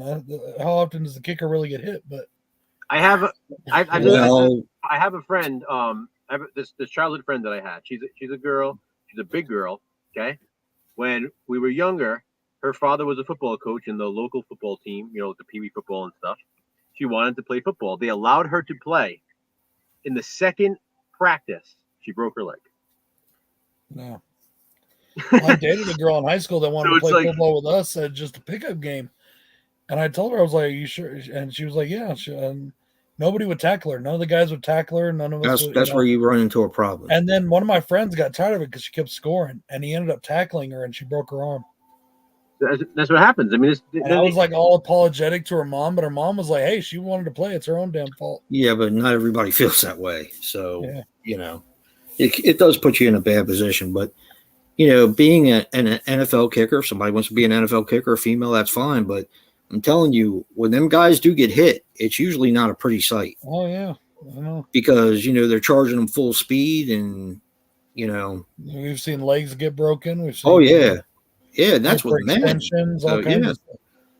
It's like even in wrestling, like when they do a mixed match, it's very rare that they do a mixed match, but you have to really be careful with those, Mixed doubles, tennis. Like there was very few women that could get in there and mix it up with guys. Like China was one that could get in there and mix up with dudes, but she was as big as a dude. It's just a society full of hypocrisies. It's like everybody wants to be looked at as unique and special and look at what my culture has to offer and what my gender has to offer and this and that. But then when it comes to that, it's like, well, we all have to be the same because I identify as a male, so I should be treated as all males should. But females can do a lot of stuff that males can't do. Males can do a lot of stuff that females can't do. So why can't they step on the football field and get hurt and start crying? Why can't we just appreciate that about each other and accept that? I mean, it's as simple as that. I mean, women are built a certain way to do the things that a natural woman would do over the course of her life. I can't give birth to a child, that's for sure. Exactly, like bear a child, all that. As my wife always says, I'm not strong enough to do it anyways. Probably true. We probably aren't. We don't all have to be able to do this. Just because we can doesn't mean we should. Yeah. You know what I mean? Yep. Simple as that. I agree. and everything should be on a level playing field. And I think Dan said mixed doubles tennis, the men always serve to the opposing woman. Well, that's mixed doubles tennis. I mean, if that's the rules, that's the rules. I don't have really a problem with that. But, when you're talking about something where somebody could get hurt, I don't know. Or somebody can. That's mixed, so that's fine. But look, they still have that rule that it's the men serving the women. Yeah, right. It's just interesting. Like, why did they make that rule in the first place? I wonder. I don't know a lot about tennis to know that, but yeah, I don't. I watch it. I don't know a lot about the rules, but it is what it is. It's I don't know. Yeah, I know. It just seems strange to me. It's like what you were saying about like the drug testing and stuff. Okay. Yeah. Well, we all make decisions in our life where we know what it entails. We know risks that are involved in certain things. We know responsibilities that are involved in certain things. Hey, Vince. Hey, Becky. Sorry if I didn't say hi earlier. Sorry, I feel like if it's important to somebody to transition or whatever, fine. That's good for them. They can do what they want. But what should come with the territory is now you take yourself out of the opportunity to be able to play in that certain sport or whatever it is. Right. Because you made that choice. Now you're putting yourself in a situation that's going to make it either awkward for you or harder for you to do that certain thing that you want to do. Yep. That's like you don't just get a pass now because you identify as the opposite sex. It's not how it works. And plus, like I said, it should be on a level playing field. Every sport should be on a level playing field. And if somebody's better than you, then somebody's better than you. But you should be judged according to, how do I say this without coming off like an asshole? Should be judged on your ability with other people who have the same or a similar ability. Mm-hmm. Like I don't want to play. Well, they'd probably kick my ass now, but having a person. I ain't playing roller derby with no chick. I'll tell you that right now. Right. Yeah. Well, you're not going to put a heavyweight boxer in the ring with a featherweight boxer either. I mean, you're just not going to do it, even when they're the same sex, because the heavyweight. It's not a level playing field. Exactly. It's not how it works. That's what UFC did originally. Like if you go back and watch like UFC 1 and 2. Yeah, you had like sumo wrestlers going up against boxers or karate guys or whatever. Yeah, but that's a sport. Made up for that particular thing. That's different. But I don't know. I wasn't trying to start a whole conversation. Just No. I mean, I understand, and it's something that I think that some people could be very unfair. Hey, Echo. Hey, Echo. I just think it could be very unfair if they take advantage of their station. Right. I'll put it that way. And I don't think it's right. Well, you have, and there's obvious biases in other areas too. I mean, you have transgender individuals now winning like Miss whatever different states. You know what I mean? Like competitions. Right. So you're telling me that out of the dozens and dozens or hundreds of fucking women that applied, that you chose the transgender person to win because they were better than all the rest of them? Like come on, what are the chances? It's a statement. It's a statement. Let's be honest. It's a statement. You're choosing them simply because of that reason. You're not choosing them any other way. They didn't win the fucking talent competition and the beauty competition and everything else. Yeah, imagine how the women that are in those competitions feel. I know. Yep. You remember South Park even did an episode about it. Like that to me, that shit is ridiculous. I'm sorry. It really is. I agree. I personally, and like I said, it's nothing against people. Like if they want to have like their own, and this is not a matter of segregation, but it's that level playing field. If they want to have their own sort of competition, by all means, do it. Yeah. Do you know what I mean? Because again, it's level playing field. There you go. To me, that's what that's about. And I mean, even we got to talking about this because of the Russian girl who had something in her system that shouldn't have been, and to find out what they go through is just amazing to me. I mean, Yeah. Well, you look at the Chinese back a few years back, were using like cheating and using younger, Yes. lighter, Yeah. gymnasts or whatever. I mean, It's not I a mean, level sure. playing If I was the USA women's basketball or the Russian USA basketball coach, women's basketball coach, I would love to have a bunch of dudes in there being women. Yeah. I don't think they can use it now. As an excuse. Sorry. Danny, stop apologizing.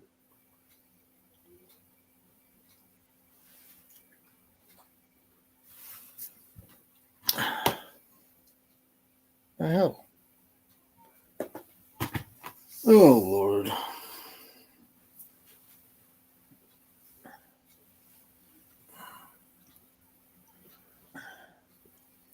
Silence.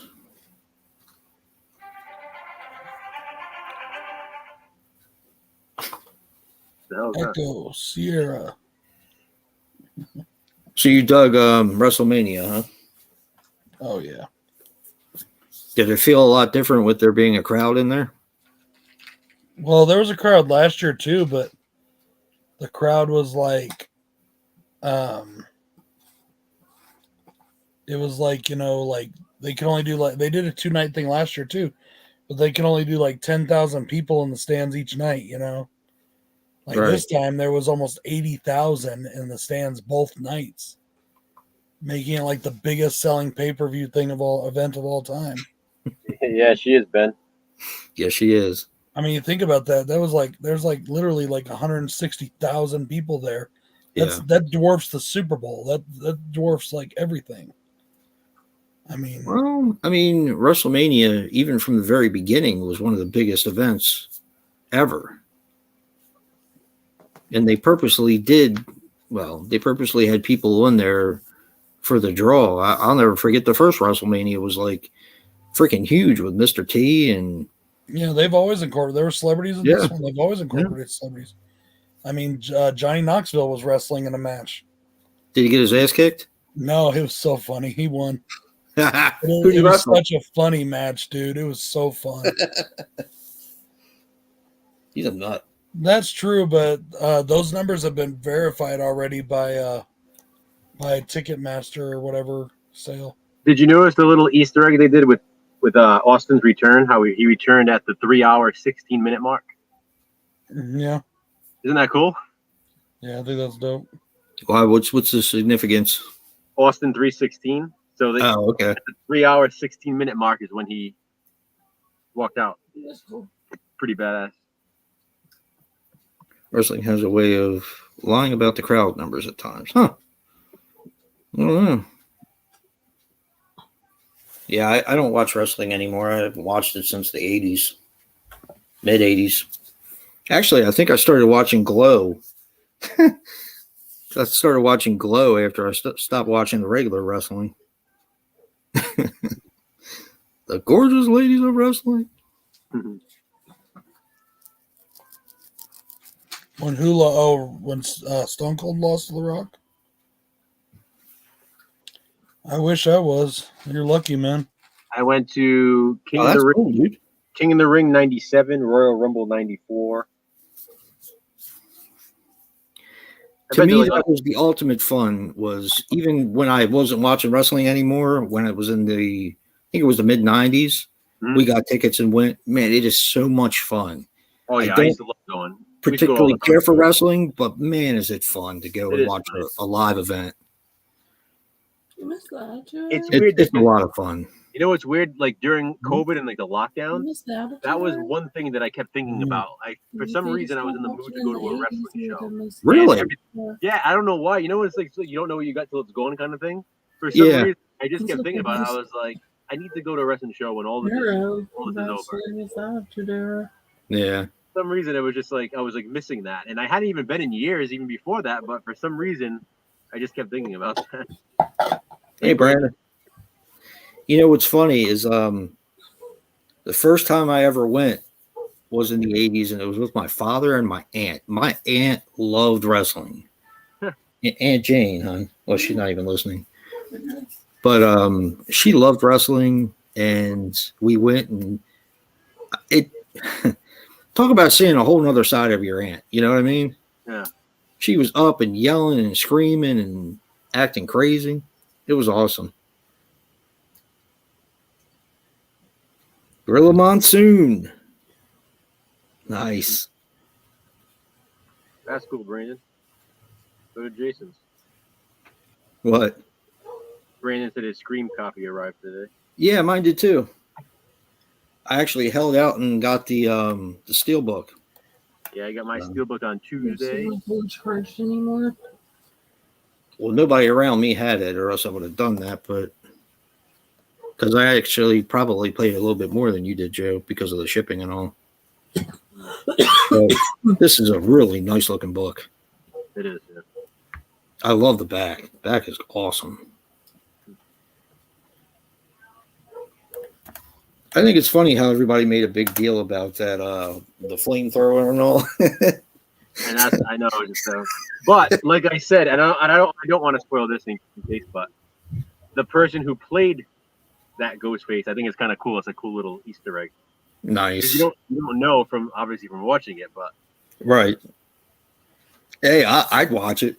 I would too. It's awesome. I was like, damn. Badass. And the first thing I thought of was you, of course, when they said stab 8, making the B an 8. Yeah. How you were saying about, with the 5, they missed an opportunity. Yep. I'll be right back. My son just got home. Okay. Right back. House shows back in the day. The main event was Ultimate Warrior versus Tugboat. Damn. It's funny because the flea market I go to is actually, they have a wrestling, it's professional, but it's like small professional, but they have it right next to the flea market, and you can hear them in there practicing. It's pretty fun. Wow, you waited for Joe to leave when you said that, huh, DJ? What? Oh, It's definitely not the worst. I'd put it in the top 2 or 3. What? But there's only 5, so it's not like it's a giant list. I have to do my ranking, but I have to go back and watch the first 4 again so that I can. Yeah, that's cool, man. That was really cool. I just got this, Echo. I just got this in. Is it heavy? It's not, like I said, it's not as heavy as the John Cena one I got. How heavy is it? It probably weighs about 10 pounds. That John Cena one weighs 50. No, it's not that heavy. The John Cena one probably weighs about 15 or 20 pounds. I think I put it at, if I had to just, I don't know. I got to watch the first 4 again before I rank them. Because I'd say if I had to just go off the top of my head, I'd probably put it at number 3, maybe. I'm going to rank them here pretty soon. I don't want to give it away, but I'll tell you that it's definitely not the worst. And it's definitely not number 1 either. So yeah, for me either. I had a good time with it, though. I had a lot of fun with it. I never got into the New Japan stuff that much. Yeah, me too, Brandon. Me too. But I do have to watch the first 4 again so that I can, really concentrate on it. But if I had to do it right now, I would put it as number 3. But like I said, I got to watch the first 4 again. I'll probably marathon them soon because I'm about due for another rewatch of them. I'm about to start drinking. I don't know what it's going to do to me, though, because I went in there to go to the bathroom, and y'all might say this is TMI, but I've been constipated since before lunch. Do you need some raisins or grapes? It helps. I really feel like I think that's why I wasn't feeling so well. I feel like I need to go. And I can't go. Raisins or grapes? How would you go? I didn't expect that one. You really want to give me to go? Give me some prunes. Yeah, there you go. Sharon. Well, I bought this one WrestleMania weekend, and that's not what they were talking about, buddy, but okay. Oh yeah, I get what you mean. Oh man, Well, that's always the best time to buy a belt off a WWE shop is pay-per-view weekends or pay-per-view days because they put them on sale. Can you imagine how many they sell though? Good Lord. Well, every time I see a live event, I see them in the crowd, so people are buying them. Yeah. And they have other ones too. This one's a replica belt, which makes it a little more expensive. I told you that there was. Did I tell? Was it? Yeah, you told me there were like a couple different, There's 2 or 3 different belts, classes, which are like $2,000 or $3,000. There's replica belts, which are like anywhere between low end. The cheapest one on a normal basis is like $250. Most expensive, it's like $600 or $800. Okay. And then they have what they call commemorative belts, which look just like this. They look exactly like this, except they're made of plastic instead of metal. And even those are 150 something. Wow. Yeah, and they're made of plastic. Dan's got prune juice just in case. This is made out of brass with gold plating, so. Well, apparently they keep grapes and raisins around. I know some people that do that. Oh man, I've got some sugar-free candy over here, but I eat sugar-free candy all the time because I'm diabetic. So you got to eat a bit of it. You know what I mean? Like sugar-free or no sugar-added ice cream does it too. But I don't know. It wouldn't be a Slash Brothers stream if we didn't talk about pooping or something. Yep. I wish Dave was here. We can talk about what? Yeah, raisins are great. Pooping. Did you miss the whole I'm thing? going to bring your attention to the chat. I'm going to throw DJ under the bus here. He's talking shit about your Scream movie, Joe. Who is? DJ, he hated it. And Brad's talking about his constipation. Danny said, "Do you want some raisins or some grapes?" The only problem with this thing is that you get fingerprints on it really easily. Raisins or grapes? I mean, I've heard of prune juice, but I've never. Yeah, grapes make you go too. Help. I don't know about raisins, but grapes I'll do. keep that in mind. That was great. Like, give your kid grape juice if they're constipated. It make them go. Whew. Or pure grapes. Well, I usually don't have that problem lately. It's been the opposite. But some must be wrong because the last 2 nights I've had diarrhea and I've had to take Pepto. Well, you're probably all out. Now I'm probably like stopped up because of Pepto. So, You know what it is? It's all that bullshit you usually spew is all backed up. He needs a only grape. bullshit around here. The shit coming out your mouth. He needs a grape. Oh, that's great. I just did not expect to hear that. That completely took me by Dave surprise. finds the humor in the funniest things. Whew, I do. Grapes helping with You know what I've been watching lately? Like a lot lately? South Park? No, and I've been watching it like while I'm at work and I'm not supposed to be, but I've been watching it anyways. On What? my lunch breaks. I'm watching McHale's Navy. I've been watching it on MeTV a little bit lately. I've been watching it on YouTube. Really? Yeah, they got full episodes on YouTube. Yeah, they've been playing them lately on Me. I think it's either MeTV or one of those stations that plays all the old I stuff. think they've always played it, but I've just never really watched it very much. I've It's seen an pretty episode fun. here. It's okay. It's not as good as, say, Hogan's Heroes, I don't think so either, but I do like Ernest Borgnine in it. I think he's pretty good in it. but yeah, it's pretty good. And there's yet to be a black person in the show. Or I should say any minority except for maybe the Japanese guys. It's an old show. Maybe Tim Burton directed it. But like even the island chief is played by a French guy. Oh, shit. You know? Hey, Rick. We're in rare form tonight. Hey, Rare Rick, form. Hey, Rick. is my package on its way yet, man? Where my Where? package at? Rare form. Whew. How was the con, Rick? You just get back whenever? You just get back? How was it? Mr. Rick. He's hitting up all Next the time, time. now I have something else though. I'm gonna take, depending on who the champion is, I go that or whoever it is. If I see any wrestlers that are coming to Comic Con or whatever, like and they held the championship, I'm gonna take this one or the other one or whatever. You know. So, You'd let him sign it? oh fuck yeah! Hell with that. Turns this motherfucker into a fucking $2,000 prize. Yeah, Gilligan's Island's awesome. You know how much it would be to get like Hulk Hogan's Movie signature or con. the Undertaker's signature on this motherfucker? You know, I mean, Shawn Michaels, any of Well, those. wouldn't you have it? Wouldn't you have him sign it on the other side? Maybe. Yeah, or it doesn't, or if there's room, just depends. Sometimes they'll sign around the buckle area. You know, like right here, there's room right in here. You know, it just depends on the belt. You know. Is that the new Hey Ben, is that the new one from Full Moon? One of the Deadly 10?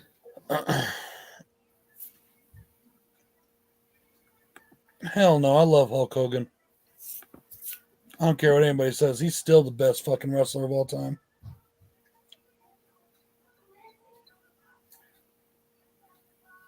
Oh, it's from the 90s? Okay. Huh. Because I think the Deadly 10, they did put out one of those I think I have that on VHS. Beach Babes from Beyond. Yeah.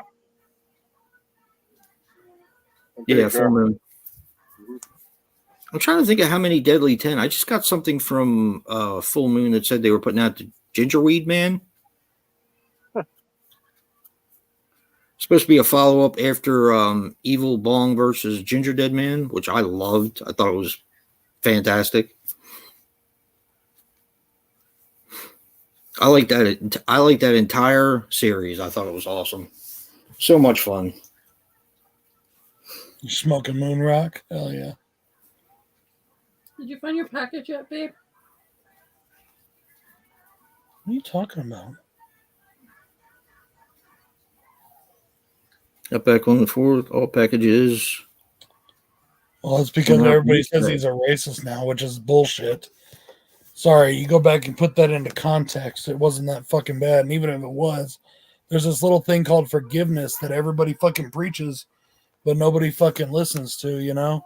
Exactly. He said he was fucking sorry. Get over it, you know? All these people that cast stones, it's like they never made a fucking mistake in their lives. Yeah, I mean, and you know what's funny about it? Like Booker T and shit, you know, getting all upset about it when if you go back and you watch an old WCW program, he flat out calls him that on the fucking promo. You know, it's like it's okay for one but not the other. With it's a bad, it's either bad or it's bad or it's not. Period. I had a blast with that movie, Ben.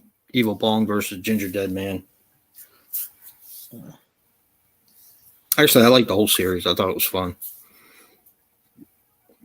Evil Bong, I think I've only seen maybe the first two.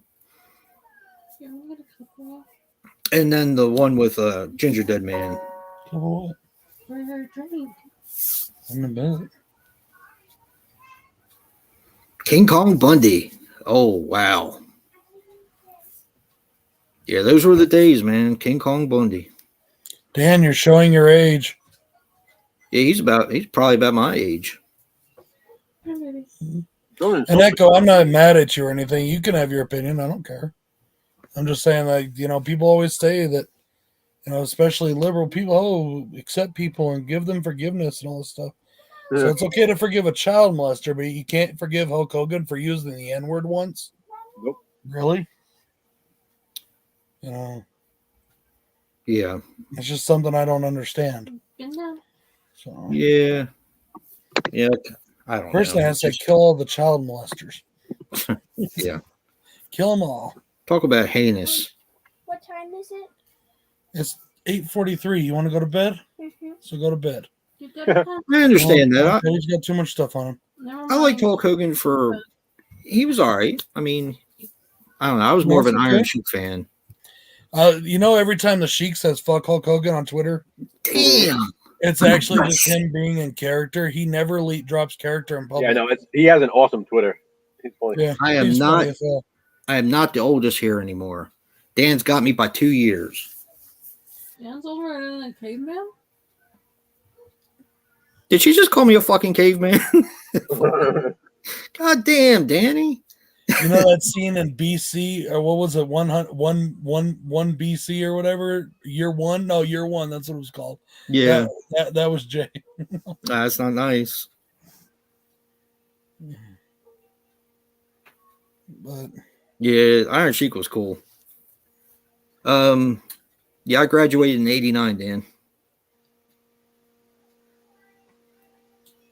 He's been doing Wild Eye Wednesday, Brad. You might want to check him out. who? Mr. Dan.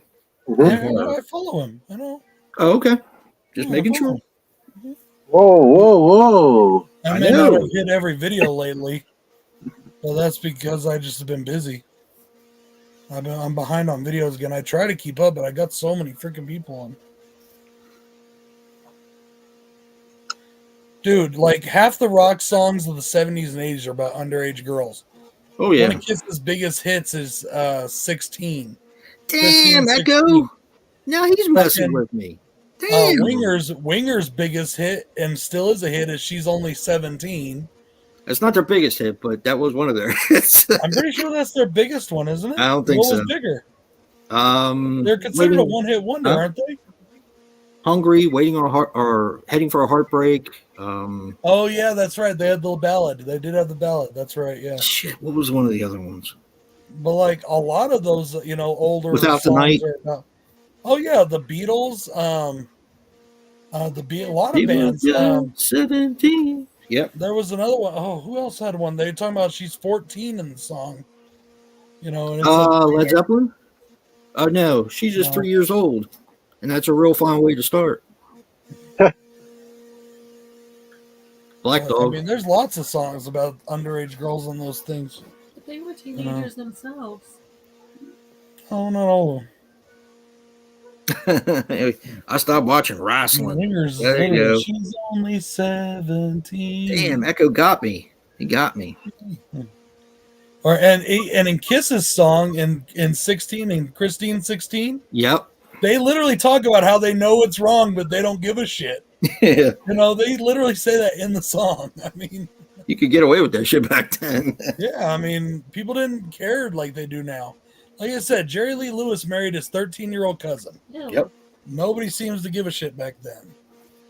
You know what's funny is they stayed married too. Very weird. I kind of look at it, if you're of the age where you're smart enough to make those decisions, and it's different for everybody. And the parents do the legal thing and they sign over whatever parental, then that's between you, them, and your people. Ain't none of my business. I don't give But a like shit. you're talking about people out there raping little kids and shit Yeah, like that's that. bullshit. That's a big difference. I'm not To me, talking that's about a heinous. 19 and a 17-year-old, or even a 20 and a 17-year-old that have been dating since he was 15 and she's 13 or whatever. I'm talking about that. I'm talking about people being fucking child molesters. The biggest thing for me is when I used to watch wrestling when I was a little kid, and of course Roddy Piper was around in the it was the NWA back then. I used to think he was really like that. Now when I saw John Carpenter's They Live, and I was like, wow, he's like a normal dude like everybody else. I used to think he was as crazy as he was, for his wrestling thing, wearing a kilt and everything like that. Yeah. But, when you're little, you think stupid stuff like that. You know what I mean? Going back to the movie world, fucking, what's his name? Woody Allen divorced his wife and married the adopted I know. Asian girl that he was, like Roman fuck, Polanski. Roman Polanski still doesn't live in this country. I think he escaped. Is he still alive? Yeah. He's still alive? Okay. And yeah, Rome, that's not even that big of a deal to me. She was what, 16 or whatever? Actually, I don't know. I don't know about that one. For some reason, I don't know why 13 pops in my mind. Yeah, Jerry Lee. Yeah, we talked. I just said that a little while ago. That No. I mean, even for Roman Polanski. Yeah, I don't know. But he was involved with Sharon Tate. He was around when the Charles Manson murder. Yeah, so he's had a very colorful background. Let's just say. And then, Love his movies though. who else was I going to say? Yeah, Oh, even in the wrestling world, there's a rumor been going around the wrestling world for years, Macho Man Superfly. Randy Savage. There's a rumor going around for years that Macho Man had sex with an underage Stephanie McMahon.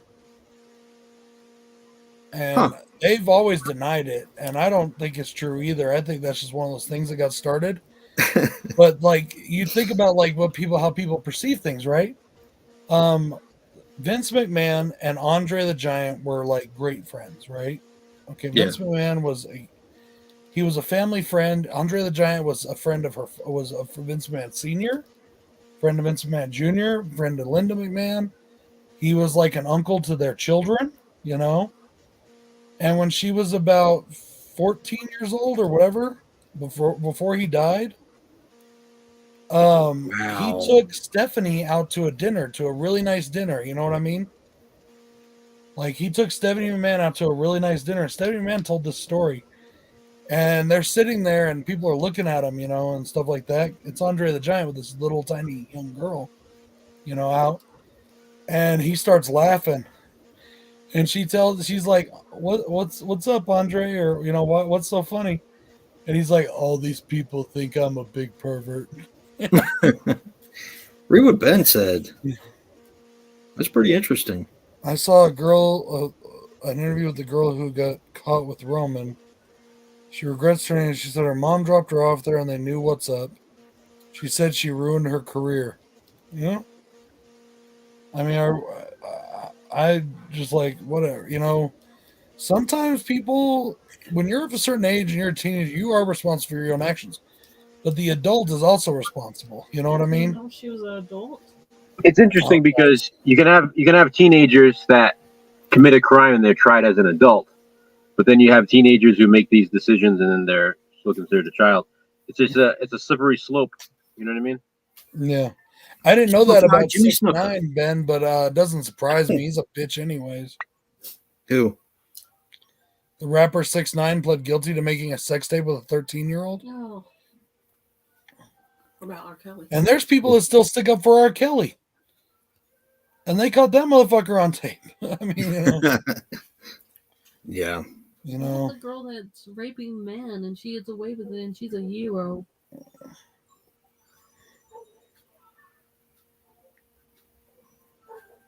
Jimmy Superfly Snuka. There's a coconut. Mm-hmm. Man, that was one of the funniest things I thought that came out of this whole Will Smith Chris Rock thing. That whole thing is ridiculous. Was the King, Jerry the King Lawler? Oh, he was no. like, he was like, yeah, me and Andy Kaufman did this 30 years ago. Oh, damn. Yeah, they did too. Yeah. All planned out though, but everybody thought it was so real. I thought it was real because Andy sold it. Andy never came. Oh, he did. He sold it like he was off. But I guess like when the cameras were off and they were behind, they were like best friends. Really? Yeah, they loved each other. Yeah. Are they still up watching that? I'm about to go tell Harley to turn I don't it really off. care. If she wants to watch it, it's Friday. She can watch it, but it's kind of loud. Alright, I'll go tell her That's right fine. She can watch it. now. Tell her to turn it off. All I'm hearing is like little children singing songs coming out of that other Vodka. Oh, fucking Taxi's so awesome. I want to binge watch that pretty soon. I used to love that show. Now I actually have all the seasons, so. You do? Mm-hmm. Yeah, I was looking for my Hulkamania shirt the other day. I can't find it. I bought it at a WWE Live event a couple years ago, right before COVID. Huh. But I can't find it anywhere. What, you went to the match? Yeah, we go to the matches when they come here to town. That's awesome. They never do a televised one here. They've only ever done one televised one here. It's just But fun. it's because they don't get a big enough crowd here. I mean, they don't get a big enough crowd. There's not a really good arena for them, and yeah, like the best arena they go to is all the way on the other side of fucking Albuquerque, up in the Rio Rancho suburb, which is way the fuck out there. That's like an hour and a half drive for me. You know, plus and then some. But like, It's a nice arena, but it's where the minor league hockey team plays. Oh, okay. You know, but house shows, yeah, they're lots of fun. You get to see title changes and stuff, and then they win the title back before they go to, like, you know, television or whatever. You know, like I always had a blast. say Stone Cold is the champion on Monday Night Raw. Like, he could go to a house show and lose the championship to Triple H, but by the time Raw comes back on the air again, he's got it back because he won it back at another house show. Yeah. You know what I mean? And sometimes they will announce that. They'll say new champion, whatever.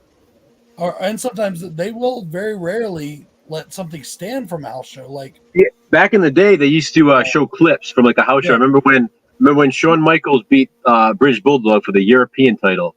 And some house shows they still do, like the one in Madison Square Garden a couple months ago. You know, but God damn, the British Bulldogs! Wow, it's been a long time since I heard that. They just don't get enough ticket sales here, which sucks because there's lots of fans here. It's just I mean,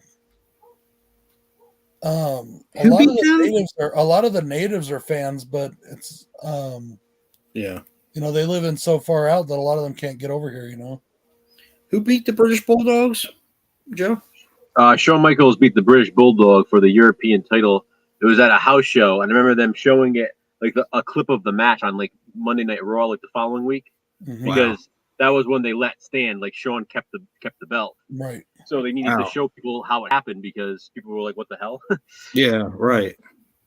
But yeah, here and we always had like Raws and obviously we had house shows. We had a few Monday Night Raws here, a bunch of SmackDowns, but like I said, we had 94 Royal Rumble and we had the 97 King of the Ring.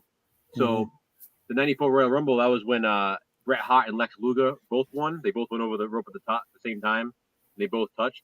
I remember that was cool. I remember being there live, and it was pretty cool because no one knew what the hell happened.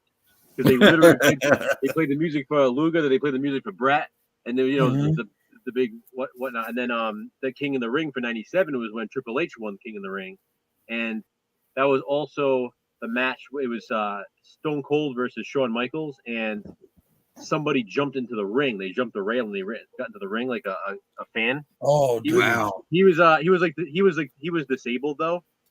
You can actually see videos of it online, and like you can see the security kind of like swarming the guy, and Shawn kind of pushes security out of the way, and Shawn Michaels kind of like puts his arm around like the kid because the kid was a fan, and he kind of like calmed him down and like walked him back out. Yeah, but that don't happen very often. Like I was watching a clip the other day where Stone Cold and Triple H were in a match. Yeah, and a fan came in and he hit Stone Cold. Triple H kicked the shit out of him, and right? Triple H literally kicked the shit out of him. And Stone Cold didn't do a damn thing because Stone Cold was supposed to be the good guy at the time. Yep, he was the face, yeah. And Triple H was the bad guy. So Stone Cold, he's yelling for security. Triple H is yelling for security. But the whole time Triple H is yelling for security, he has this kid on the ground. He's punching the shit. That's normally what they would do. The ref came over and started kicking the kid.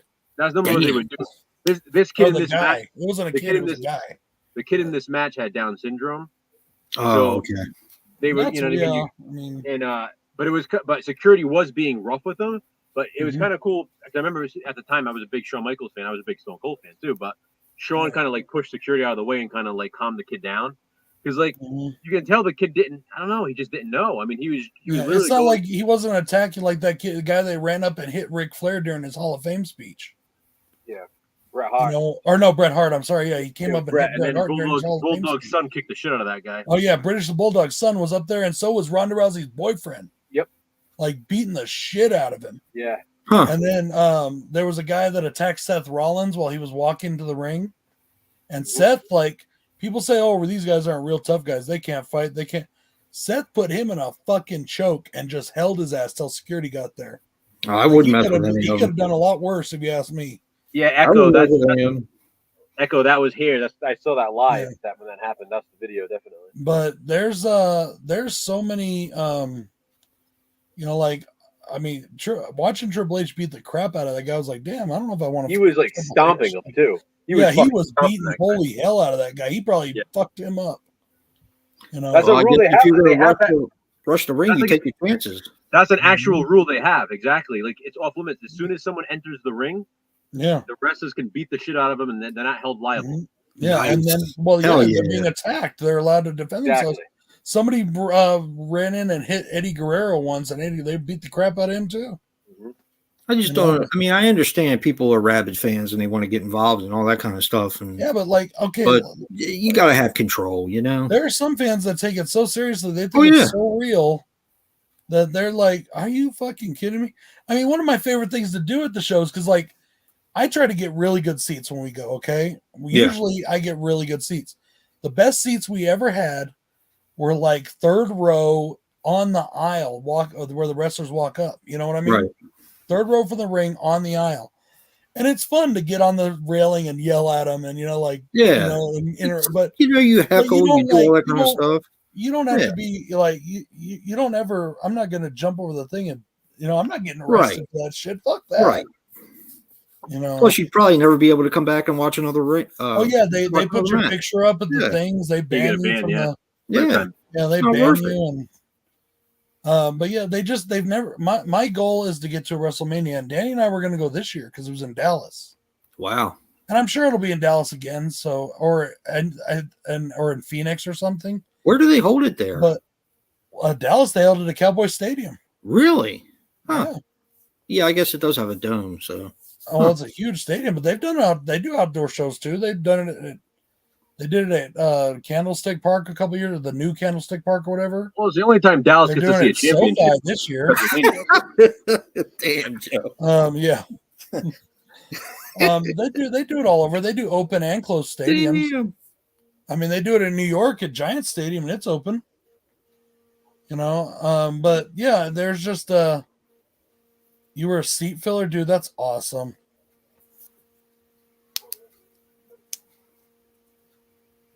That's cool. Oh, that's cool. And I don't see why people. I know other promotions and the dirt sheet writers like to get all pissy and say, "Oh, they hire seat fillers. They do this." That's because it's for TV. Of course, they're gonna have a seat filler. You don't want a bunch of fucking. They do that shit at the Oscars. If fucking Tom Hanks gets up to go to the bathroom, somebody sits next to his wife. I hope no one's sat next to Will Smith's wife. Seats when the camera plays. He's liable to get the shit beat out of him. I'm just saying, you don't want empty seats when the camera goes by. They don't want that. I mean, it's not good for the look. That's just part of the business. It happens in all of them. All sports, all sporting events do that. But yeah, that's why they don't do televised ones here, because they don't sell as many tickets as. They have a good following here, but not a giant following. Like I don't think they ever did any of the. Well, I think they might have done it in the '80s, but I don't think they do them anymore because we don't sell enough tickets. Oh no, Baltimore gets them all the time. What, the Monday Night Raw and all? Monday Night Raw, SmackDown. Really? They've done pay-per-views from Baltimore. Yeah. Wow. Yeah, I don't remember where they play. The Baltimore something or another. It's the Baltimore Arena. A couple places there, but yeah, they do stuff there. The only place I think they could play here, unless they do an outside event, is the Baltimore Arena. That's awesome, man. That's so cool. Well, if it's a big enough show, they'll do the football stadiums. Yeah, but ours is not enclosed. They don't have to be enclosed. They do outside shows. Yeah. Like I said, they've done WrestleMania at Giant Stadium. They do. I remember WrestleMania 9 was outside. Remember that one? Yeah, almost a lot of them. Where was that at, actually? I don't remember where it was. That was when Hogan came back and beat Yokozuna for the belt. Most of the WrestleManias actually are outside because they do bigger stadiums. They used to do them a lot outside, yeah. But even Raw, they did it. It rained last year. Tampa Stadium, remember? Yeah. When they brought fans back finally, it rained the first whole night. They had to delay the show like 45 minutes. How new is that stadium? Isn't that a fairly new stadium? Which one? The Tampa Bay one? Yeah, but it's still not enclosed. Yeah, it's pretty new, yeah. Yeah, they did it, but last year was open. It's just like anywhere else. The Super Bowls and shit. The cities bid on it. Yeah. Well, and plus you have to have. They used to have the Rose Bowl, the place in Pasadena, where they used to hold a lot of the Super Bowls because they could have a bigger crowd than a lot of the other stadiums. In fact, I think the last Rose Bowl, Super Bowl was the Broncos and Giants. I think. Oh God. I'm not sure on that, but I think this WrestleMania was the biggest pay-per-view of all time, and it made more money than any other WrestleMania. Like they were made billions this year on one event. Pretty cool. You know, and it's the first time they've ever cracked $1 billion as a company in a year. And they talk about with this one WrestleMania, they may have made almost as much as they did all last year. WWE's had its most profitable years the last 2 years. Really? Mm-hmm. Of any time in the company, even the Attitude Era didn't make this much money. Wow. And the Attitude Era is arguably the greatest era of wrestling. Which one is the Attitude Era? Oh, like During, Austin, like the Monday Night Wars when Nitro was going against Raw. Austin, and then Rock and all them. But that was like the peak of them, you know. Austin, Rock, you know, the NWO, the DX. In fact, I got a DX shirt with this order. I ordered a DX shirt too. It's around here somewhere. But it was like late '90s, early 2000s. Yeah. Huh. Like it was like 95 to 2000. 97. I think officially 97 it started through like the early 2000s. Yeah. Well, the early 2000 was what I call the sex era. Good night, Dan. You know, where things got more about sex a lot. Like, dude, Good I night, just watched the video. I can't believe this one. And this is after she was married to Triple H, where John Cena smacks Stephanie McMahon's ass and she bends over for it. Like, he literally smacks her in the ass. So he's all talking about her titties, how he wants to, like, you know, all this stuff to him. He's like, and he's talking about because it's a match between her and Sable. And he's like, please rip Sable's top off. That'll really help me get my rocks off, you know, back when he was doing his rapping thing. It was messed up bad. I remember when they had Edge and Lita have sex in the ring. They had like the sheet in the bed. Yeah, and shit. the sex show, the infamous sex show. Yeah. Yeah. Oh, wow. It was I didn't know complete. they had all that kind of stuff in there. It was complete with a nipple slip and all too. And I think it's so funny that era went into what is now called the PG era, more family friendly. Yeah. But we went from like one extreme down to like family friendly. Exactly. Like they even censored Stone Cold. They kept telling him not to flip the bird during WrestleMania. Yeah, and he flip the did bird, anyway. don't flip the bird. Yeah, he ended up doing it anyway. It's like a bunch. You can't. I mean, he's been doing it for all them years. You can't just turn it off. It's habit. You know. Yeah. One of the cool things about that is, you know, that whole Stone Cold 316 thing. He only ever said that one time. He said Austin 316 one time at King of the Ring. Exactly. Yeah, he never said it in a promo. He never said it any other time but that one time. Austin And they sold 1 billion 316. shirts off of it. Yep. You know. Funny.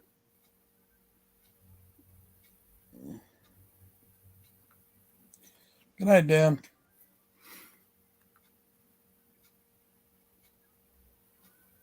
You got to check out his Wild Eye Wednesday videos. A lot of their profit this year did come from the Saudi show. Yeah. They did come from the Saudi show. But I'm really enjoying what they're doing over there in Saudi Arabia, man. I think it's cool. And I don't know what you're talking about. WWE, they do shows in Saudi Arabia now. Really? Like 2 big shows a year, yeah. Wow. And it's kind of cool in a couple of reasons. Okay. It's really helping the Saudis kind of advance culturally, I think, as far as like, you know, women's rights and things like that. Like the first time they went, the women weren't even supposed to be allowed to wrestle. And then like they weren't, you know, and even now they still have to be fully clothed. They can't wear their revealing clothing while they're wrestling. Huh. They have to wear like full bodysuit or whatever that covers everything. Really? But this year, the women were actually featured on the billboards, which has never happened in Saudi Arabia ever. Huh. And so they're making like progress every time, like that WWE goes over, like they get more rights for women and stuff, which is pretty cool. But at the same time, too, I have a bit of an issue with that myself as well, too. We as Americans feel that regardless of which political or social, whatever you want to, claim or whatever, we as Americans seem to have this thing that we consider ourselves more righteous than the rest of the world, which is one of the reasons why the rest of the world doesn't like us very much. Pretty much. But I know I've lived in other countries. I know exactly what they think of us. But like we always talk about this, we have to accept everybody. We have to accept everybody. But if it's something we don't agree on, we don't have to accept it. Like they tell us we all have to accept like all this stuff in our own culture, but we don't accept other people's cultures. Like it's in culture, in Islamic and Saudi Arabian culture, the reason why women are the way they are. You know, now whether we agree with it or not, don't we preach that we're supposed to accept other people's cultures? I Yeah. guess not if it's not something we agree with. We don't agree with, you know? Right. Yeah. I just think that's kind of funny, and you know, so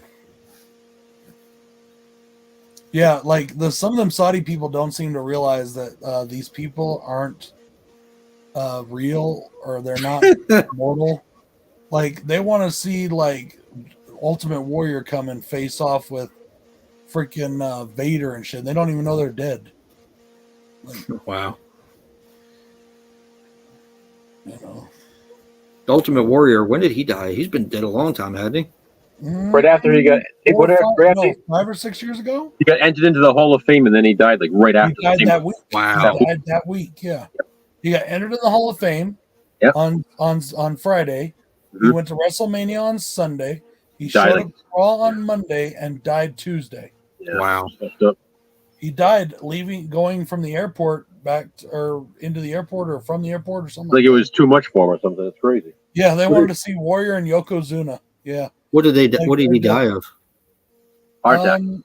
I believe Heart it was a heart attack. He That's was a shame. walking and just started.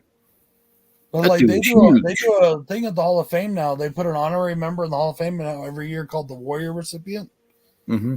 which is about people that embody the spirit of the Ultimate Warrior. About never stop, never give up, always fight. Right. And like the first one was this little kid that died of cancer. Mm-hmm.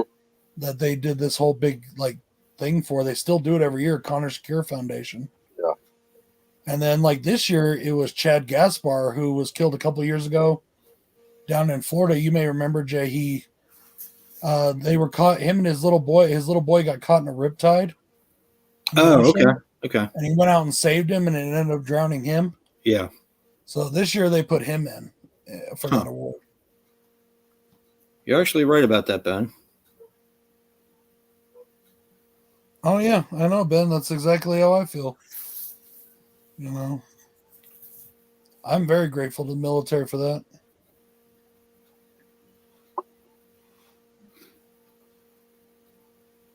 Living in Germany must have been something. Yeah, it was really cool. I really loved it.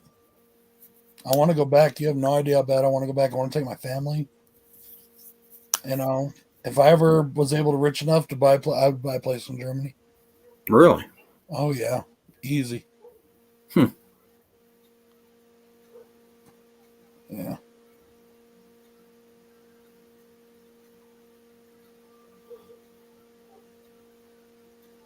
Can you imagine how much it's changed since you were there last time? Well, I'm sure. I mean, they have it, but there's parts of it I know that are still the same. There's parts that Europe is an old place. Yeah. And yeah, they've got modern buildings and modern stuff and all that stuff, but there's still its older parts. Like I watch it in movies and film now when you see stuff over there. Like you still see, I'm like, I know that place. I've been there. It's got its old world to it still, and it's pretty cool. Yeah. Like we used to have the 4th of July fireworks show every year in Hitler's Coliseum. It was a Coliseum that he had built to look just like the Roman Coliseum. Huh. It wasn't as big, but that's what it was. He wanted to be, he thought he was the next emperor, so he figured he needed a Coliseum. I don't know if he planned on feeding people to lions or not. I'm surprised if he did, the fucker. But yeah, the building or the Coliseum's still there, and it's. Yeah, I'll tell you that right now. Don't go to Germany and call yourself a fucking Nazi. And there are white supremacists in Germany. Don't believe me, there are Nazis in Germany still, but like you don't say that shit in public. You might as well get yourself fucking strung up in public saying that shit. They are so embarrassed as a whole, as a country, by that still to this day.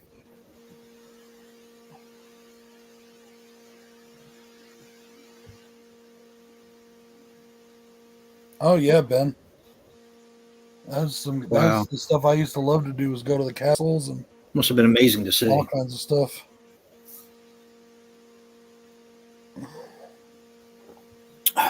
My daughter just bought her tickets. She's going by the way, Greece. Black Forest cake does not actually come from the Black Forest. I always wondered why they call it Black Forest cake. It's not from Black Forest. My daughter's going to Greece in September. Nice.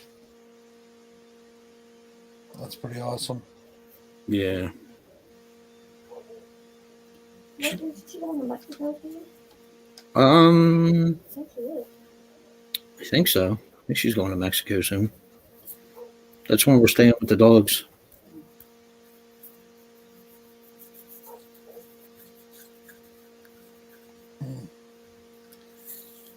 Oh, man.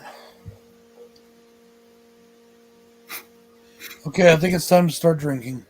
Yeah, boy. Yep. It's definitely time. My feet are hurting. It's time to drink.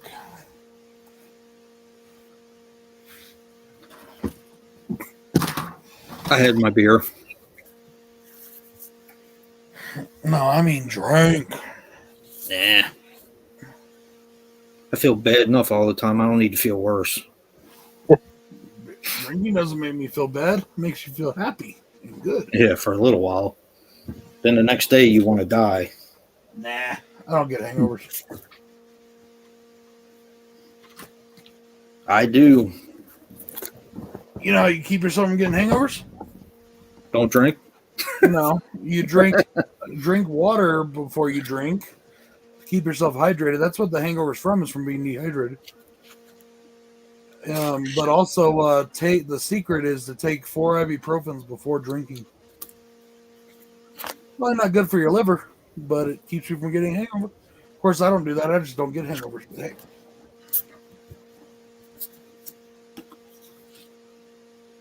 I have learned not to mix it with my fucking diabetic medicine, though.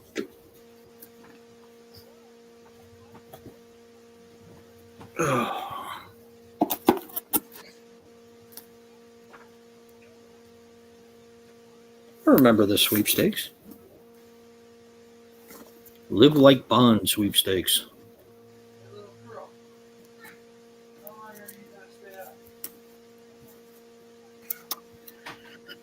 Oh, Lord.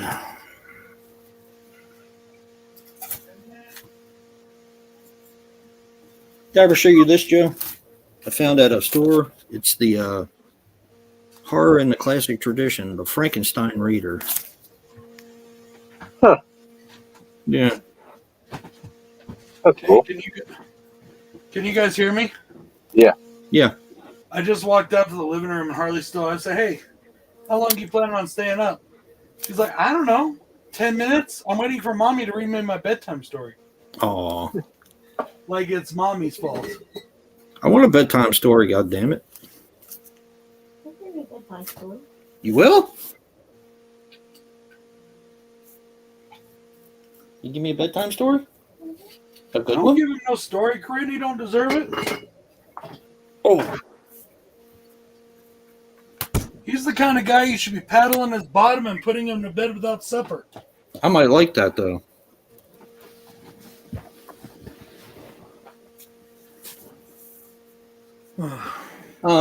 So it's funny, I got expensive alcohol, but I have fucking cheap soda. Dr. K. Hey man, it was 4 12 packs for like $9. I had a Dr. K once. I drink it all. It tastes just like He regular replaced stuff. my knee. I had a Dr. K. What the fuck is that? Potassium soda? Dr. K.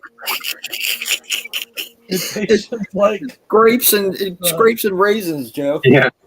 well, there is actually prunes in this shit because Dr. Pepper, one of its main ingredients is prunes. Prunes. Yeah. No, really? I looked up the 23 flavors one time. Yeah. Dr. Pepper. Oh, God. So that's something I would do just to see what they were. Yeah. Did you eat that whole thing of ice cream? Oh, my It was all goodness. melted. And It was like a milkshake? milkshake on getting almost to the milk side, yeah. Did your milkshake bring all the boys to the yard? I don't know. I should go outside and shake around. I looked up the Dr. Pepper thing one time at work because I had a bunch of the patients kind of make lists of what they thought the 23 flavors could be, just for something to do to keep their minds busy. Yeah. So I had them all compile lists of what they think could possibly be the flavors in Dr. Pepper. So I looked up the real list to see, and then I went around and told everybody how many they had incorrect and stuff. So it was kind of cool. Did any of them get like most of them? Some of them are tough. Like the ingredients in it are some that you probably wouldn't even guess. Really? A lot of them. I mean, they had fun doing it. It's something interesting to think about, you know. Yeah, that's true. I'll have to look that up sometime. I'd be interested to see what's in Dr. K. Same shit that's in Dr. Pepper. Except Like the exact same thing. for The K stands for it's for Kroger. They're sold at Smith's. Kroger markets. K. Yeah. Yeah. But like I've never had a problem. Dude, I was poor growing up. Okay, Walmart brand sodas and cheap off-brand sodas is our bread and butter. I've never cared. Mr. Pibb and was a But no, Dr. Mr. Thunder. Mr. Pibb is same price as the regular brands. Yeah. It's Dr. Thunder. Dr. Thunder, Yeah, Dr. Thunder. There's Sam's Cola. That's like Walmart has that, and Sam's Club. Dr. Fago. What? Dr. Fago. Yeah. What the hell is Dr. Fago? Dr. Fagoli, Soprano. Big. Pasta fagioli. You'll have to send that to Joe? Yeah. Yeah. The 12 Days of Christmas From the Italian restaurant. from the Italian restaurant around here. It's pretty fun. Yeah, we sing it every year around Christmas time. It better not be offensive. Probably is. You're gonna cancel me, Joe. You're canceled, fucker.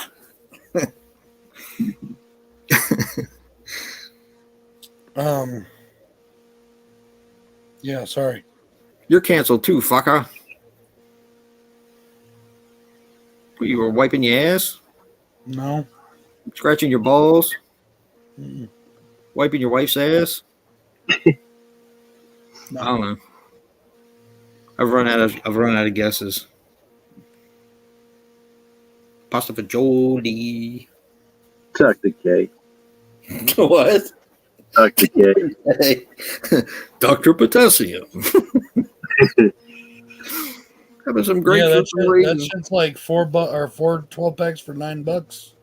Nice. Whereas the regular is 4 12 packs for $14 or more. 3 12 packs for $14. Grapes and raisins.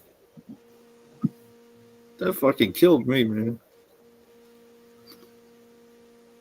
Anchor Bay.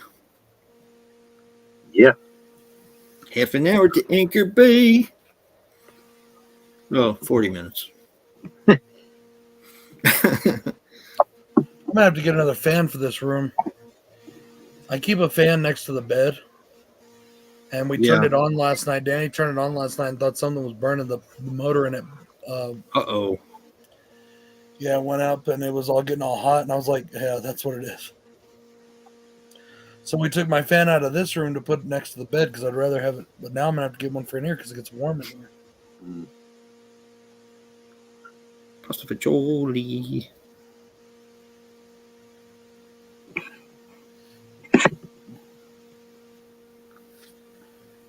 You have to watch my top 5 horror recommendations, Joe. Yeah, I haven't watched that yet. I saw when I signed on to make the stream. I saw that was up. Rant. I went on a little rant. Really? I did. Because one of my top 5 was a movie that we both really liked. And that everyone shits on for no reason. One of your top 5 of what? From last month. What the hell is it? Oh, you know what it is. Oh, you know what it is, all right. I'm trying to think. We've watched so many movies now. Yeah, but this is a new watch, though. This is one that you had, and I got you to watch it. Because I bought it and I watched it. Shamalama Ding Dong. Oh, okay. That's your clue. Gotcha. I got it. I get it. Shamalama Ding Dong. I'm looking at the challenge list right now, trying to think of my next top 5. Good Lord. Yeah, we got to do that too. Well, yeah. After the next one, yeah. Yeah. It's easy now because there's so many to choose from. Yeah, we're like all over the board. Yeah. I will say that, night, Danny, Sucks. that Yeah, I did not Ben's like like, "Oh, This Island Earth as much as I did originally and as much as I thought I would this time. This It's island. still not my least favorite. But No. That's reserved for a special type of boring. This Island Earth is still my absolute favorite Mystery Science Theater thing. That and Reptilicus. What is wrong with This Island Earth? It's an awesome movie. It doesn't deserve to be on MSTK, whatever it is. 3000. I think it did. It was great. Ben said old sucks. It does not. I agree, Ben. I haven't even seen it yet. Toxic fandom. No. That's just M. Night Shyamalan being M. Night Shyamalan. how do you know if you haven't seen it? Yeah. Because I've seen all his others and they suck. And His then track there's record is the against guilty. him. His track record is against him. Not for me. I mean, I don't need to see my wife's period every 5 seconds to know that I don't want one. Ooh, The Witch. Favorite Hitchcock movie, Joe? The one we watched so far. Fair enough. Yeah. Hey. I want to say Psycho or maybe The Birds. I don't know. Maybe Vertigo, though. Psycho's my favorite. Yeah, mine too. I think Psycho's mine, too.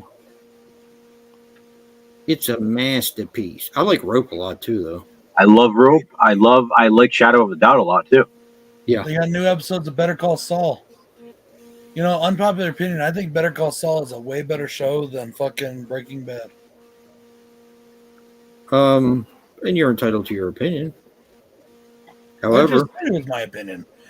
yeah, I said an unpopular opinion. yeah, pretty much.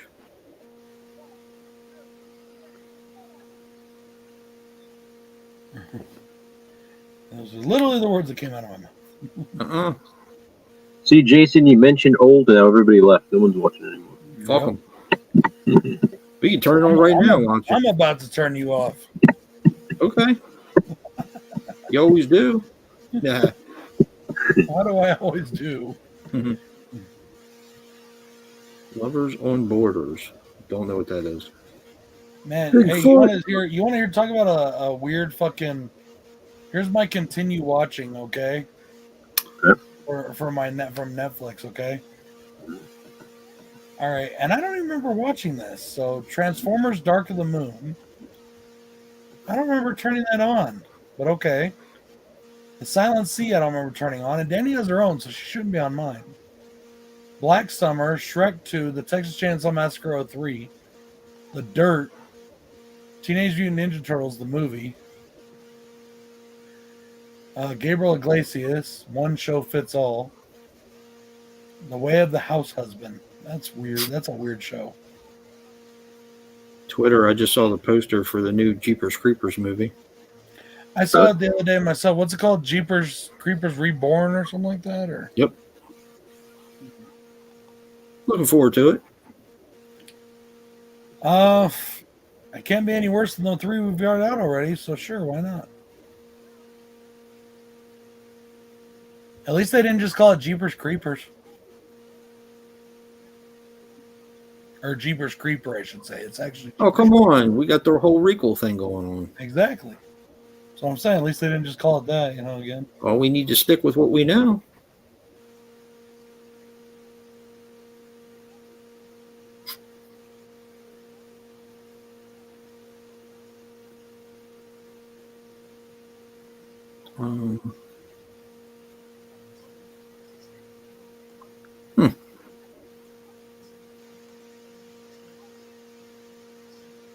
Did you see the picture I sent Joe with the wrapper still on?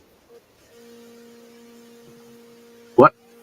Did you see my picture with the wrapper still on? The Steelbook? Yeah. Yeah. I haven't even opened mine yet. Mine still has the wrapper on it. Really? Yeah, because I remember I got the other one too. Oh yeah, that's right. Well, I also watched I watched all the deleted scenes. Yep, I watched those. Wasn't much. No, I wish they had shown more because there's a lot of other footage that they didn't put on there. I Really? wouldn't mind getting that, and if I find a good deal on it, of course I will. But since I didn't find it at the store, which I knew I probably wasn't going to anyways, I'm not really like I like the Scream movie a lot, but it's not one that I absolutely need the steelbook for.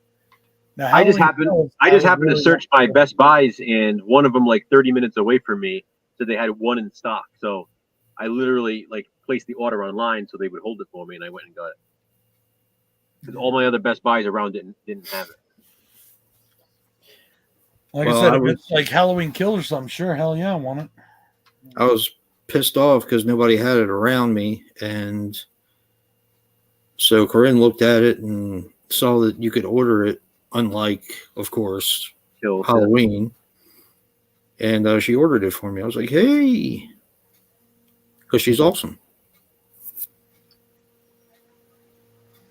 I still think my favorite is the 2018 Steelbook that Best Buy released. I like the look of that one. Hey, Joe. Yeah. Fuck you, Joe. Me too. It was really cool that I was able to get that one. Hey, Brad. Fuck you, Brad. Not nice, you two. I just like the design on it, just how it looks different. Joe. I still like the Todd McFarlane one best. So I'm not a big fan of that. I love that Or one. do you have that one? Do you have that one? Yeah, I've got that one too. Fuck you on that It one, was too. open though. It wasn't sealed when I got it. It was open. Mine was sealed. I love Todd McFarlane, so I'm all about that.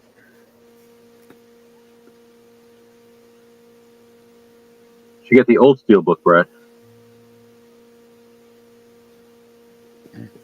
I almost bought the 3 from Hell Steelbook at Best Buy the other day, but I didn't. I put it back because I was like, should I get this? It was like 23 or 25, or I don't know. It was like 26, somewhere in there. Yeah, it's only 20 something. I saw it the other day too. Yeah. Somewhere in the 20s, and I think it was like $24, something like that. yeah. But then I saw the Dimension 13. I was like, no, I'd rather get that. Nice. You got Dementia 13? Yeah, I Best showed you, run. remember? Sends the picture, yeah. Nice. Yeah. I made a video for it too, but I haven't put the video up yet. So I'm gonna couple that with a couple other videos I've been meaning to put up for a while. That's the cut version, man. In fact, one of the videos I'm gonna couple it with is my Halloween Kills video where I buy that one. Where I got that one. That's the director's cut of that movie, Yep. which means it's shorter. Mm-hmm. It's okay. As long as it's Just got a let me really know. good transfer, that's all I care about. That's beautiful. They did a hell of a job with it. No doubt about that.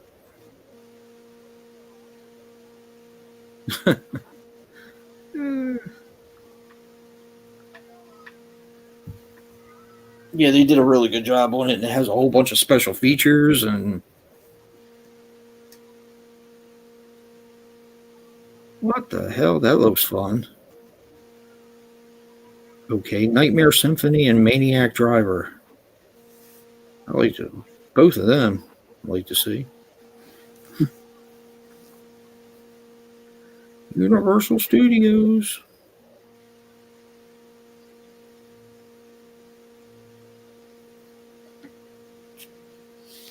Oh boy. I'm so tired.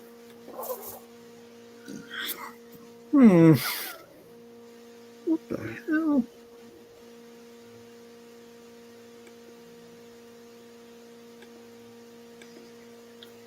I think the week's kind of caught up to me too. Yesterday and today, I've just been fucking tired, man. Yeah, Jason sent me that one, Ben. 31 Yeah, Steelbook. me too. Ben, you got to give that another chance, dude. That movie's fucking awesome. What? 31. Oh, I love 31. That's another one. Like Bill doesn't like it either, and I'm trying to like, how can you not, as a horror fan, like that movie? Not like it because it's just like such a good horror film. It's so horror. I mean, it's more horror like oriented than like aimed at horror fans than House of a Thousand Corpses was. You know, and he made that one for horror to try to get as much in as he could. But And I like that, like I've said this before when I've talked about it. I like that the characters in it aren't that stupid in ways that other horror movie characters are. Like they try to fight together, they stay together. Like they don't. It's not like the typical like horror tropes where you do let's these split stupid up. things. Yeah, like they actually try to like help each other, protect each other, and I like that about it. Every time I watch a horror movie and I get reminded of fucking Scooby Doo. Yeah. Split up, gang. Yeah. Me and Daphne will go this way. Sure, you will. You know. I like that 31 keeps it fresh with like the different villains too as you go on to the movie. Mm-hmm. Cool. Now, I was always hoping we get a part 2 to see what happens the next year with those people. You know, the rich people. Yeah. And also to see what happens with at the end if he got her or not, or if he let her go. Oh, I don't think there was any letting anyone go. Well, that's the thing. He's not supposed to go after the thing. Does he? I think he couldn't stand the fact that somebody got away from him. Exactly. There you go. Exactly, Ben. Wait, as soon as they got in the house, which part are we talking about? Are we talking about God damn it. Lori's granddaughter and her boyfriend? Is that what we're talking about? Allison, thank you. I don't remember names, dude. I can never remember fucking names. Yeah, that's Steelbook. He didn't like 31 either. I love 31. Steelbook's awesome. Yeah.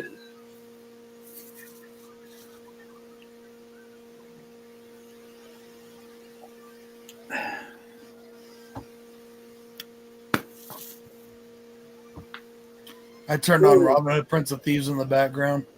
Why? I just love this movie. Every time they make a Robin Hood movie, they burn our village down.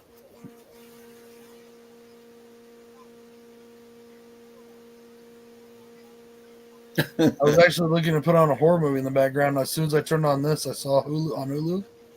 I was like, fuck it, I'm putting this on. Been a while since I've seen that one. Like I said, that's a slasher movie for slasher fans, and that's a slasher trope. What, Robin Hood, Prince of Thieves? No. Halloween Kills. Oh. Yeah. People do dumb things. That's just how it is. But Big John and Little John, you can almost give them a pass because it was their house, you know? They were like trying to figure out what the fuck was going on, you know? No passes for anyone. Level playing field. And they didn't know that Michael had escaped. The kid, Allison and the little boyfriend, they went in after Michael. So did the cops. The cops, they went in after him. They have no fucking excuse. Got 3 words to say to you. Evil dies tonight. Love it. I had him write that on the fucking thing. On the what? On the flat he signed for me. Oh, yeah. Mm-hmm. The non-Tommy Wallace. Mm-hmm. Hey, you know what? That whole bringing everybody back, the original people, I didn't give a fuck. I don't care if it's the original act, as long as it's somebody who's fucking good. I don't mind either because, like I said, that was a different timeline. It's like, at least like Laurie Strode was Jamie Lee Curtis in the first movie. I'm not even talking about what's his name. I'm not talking about Paul Rudd. I'm talking about the kid that played him. Who cares if they brought him back or not? You know, Lindsay. Want to hear him do that again? But, you know, at least the chick that played Lindsay grew up to be a decent actress, and they brought her back. That's fine, but they didn't have to bring her back. They could have brought some. If they wanted her in the movie, they could have brought somebody else in. Nah. I'll take Kyle Richards. The only one I really cared that I thought was really cool was seeing the nurse that played the nurse. She didn't last long. Because they brought her back in H2O as well. She died twice. Yeah, I liked her in that. And I thought that was a cool homage. Are you sure you recognize her, or were you like Loomis in Part 2 when you saw her fucking hour before?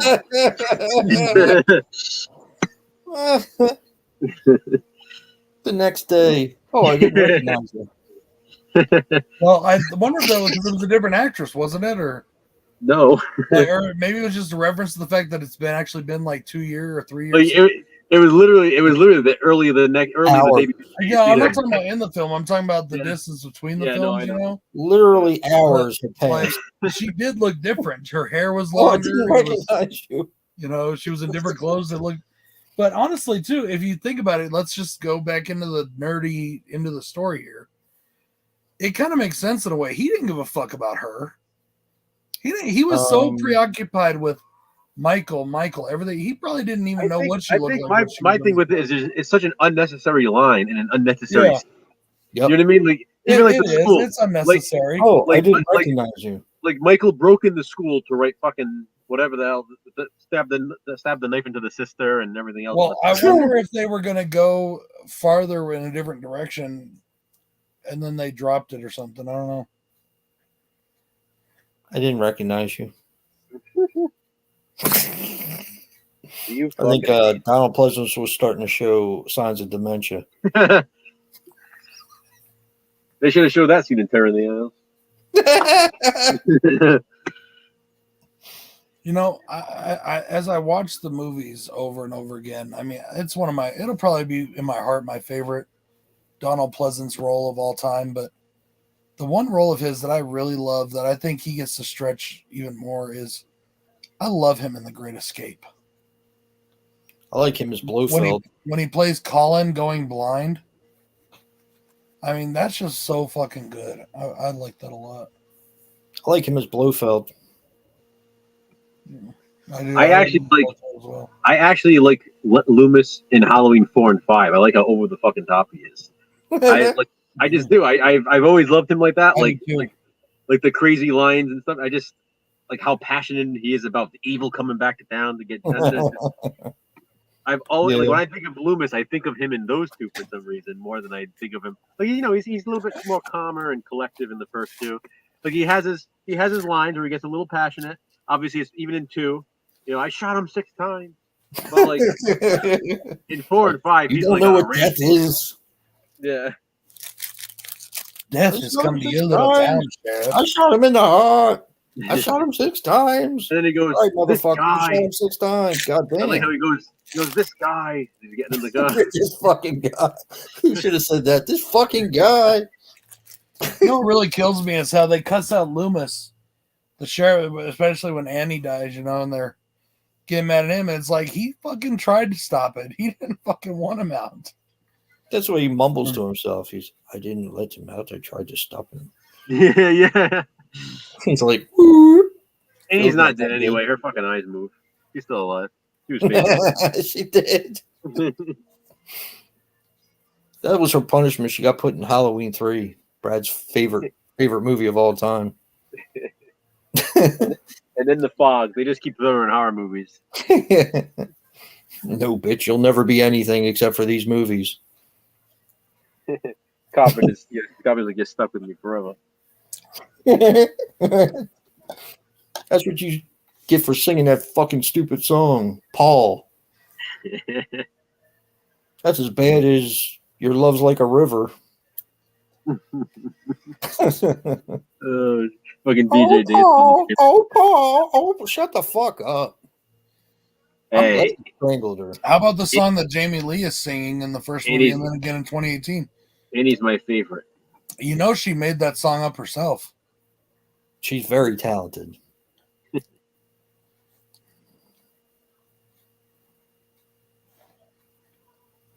John Carpenter couldn't even keep his smoke out of the fucking frame. I'd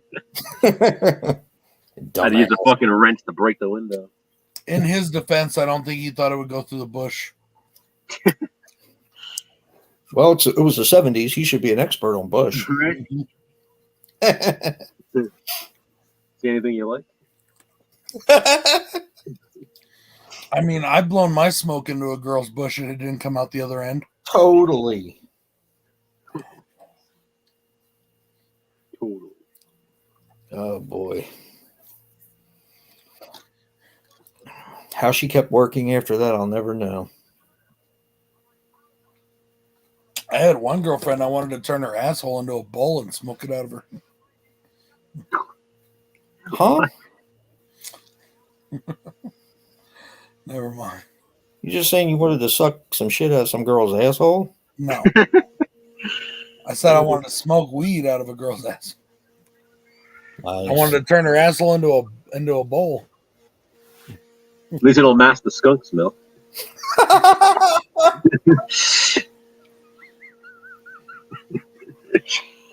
Would you like a grape or some raisins? Even if it was just a normal burger. What kind of burger was it? A fur burger. Yeah, I know what he meant. A bearded clam.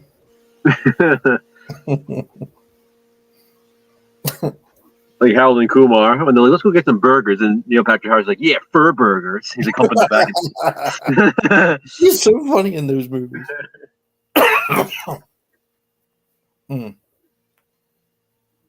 Yeah, he's awesome in those movies. Riding the fucking cheetah or whatever the fuck it was. Oh, that was Harold and Kumar did that. Yeah. He's with us. He's with us, Joe.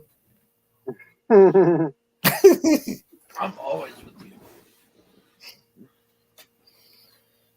Oh, man. He's thinking about smoking that hole instead of smoking that bowl. That's why he's distracted. I'm telling Danny. It was Danny.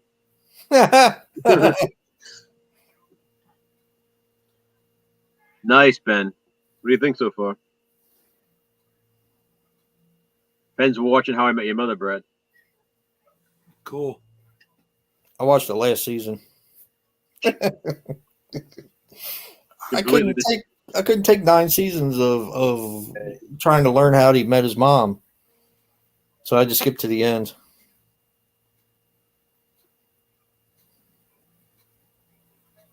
Then I got all depressed. It was fucking iconic at the time. Waiting that long, and finally the reveal is like, oh. That fucking show, man. The one How I Met Your Father. It's crap, isn't it? What the fuck happened to that show? It like died. It's Because still of there. the- It was crap. Because of the times we're living in, everything is like watered down.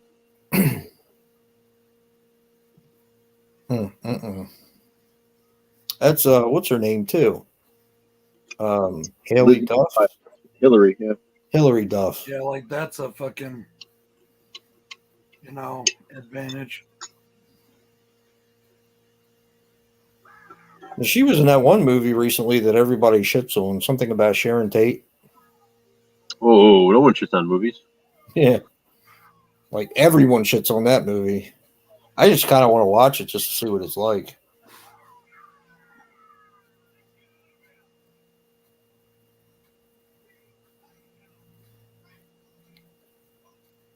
I've been watching the shit out of 2.5 Men for a while. That show is so funny.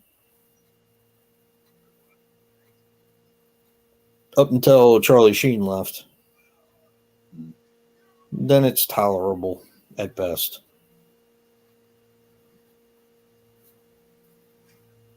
Did you like that show, Joe? I did. I didn't like it as much when Ashton Kutcher came on, and it's not really anything against him. It's just by that time it just kind of lost its luster, Yeah, it ran its course. Yeah. I think they probably, unfortunately, well, I mean, they did it to prove a point. You know that, right? Yeah. But they probably should have just ended the show, had a couple more episodes when they said Charlie died or whatever, and just let it go at that. Just finished out the season without him. Some shows just run their course Yeah. sooner than others. There's certain shows like I could have watched longer if they kept going, and there's other shows that, like Modern Family was 11 seasons, but I feel like that one was good all the way through. Scrubs went 8, and then like that 9th season was different. But I feel like if they kept going with, they could have done a couple more seasons. I would have been fine with that. There's just other shows that just don't. They outrun that, like you said, they outrun their course. They run their course. Yeah. And they still keep going for another season or two sometimes. Well, perfect example for me anyway was The Walking Dead. Yeah. That show definitely ran its course, but I think, it still has tremendous popularity. Let's be honest. People who are watching it are probably still watching it, although I'm not one of them. But it became such an iconic show that I don't think they wanted to let it go. You know what I mean? And the problem with it is it's their own fault. It could have lasted as long as they wanted it to if they just didn't do certain things with it. Yeah. Like, it's their own problem. Like, they rushed certain storylines and destroyed certain characters that they didn't really have to, and oversaturated the market. It just they ruined their own show. They had gold by there. The same thing, the same thing with Game of Thrones. Again, I don't hate the last season as much as other people do, but it was just rushed. And it's another show that could have kept going.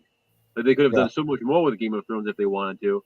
But they were in such a rush to get to the Star Wars movie that they were going to direct. They ended up getting fired from anyway.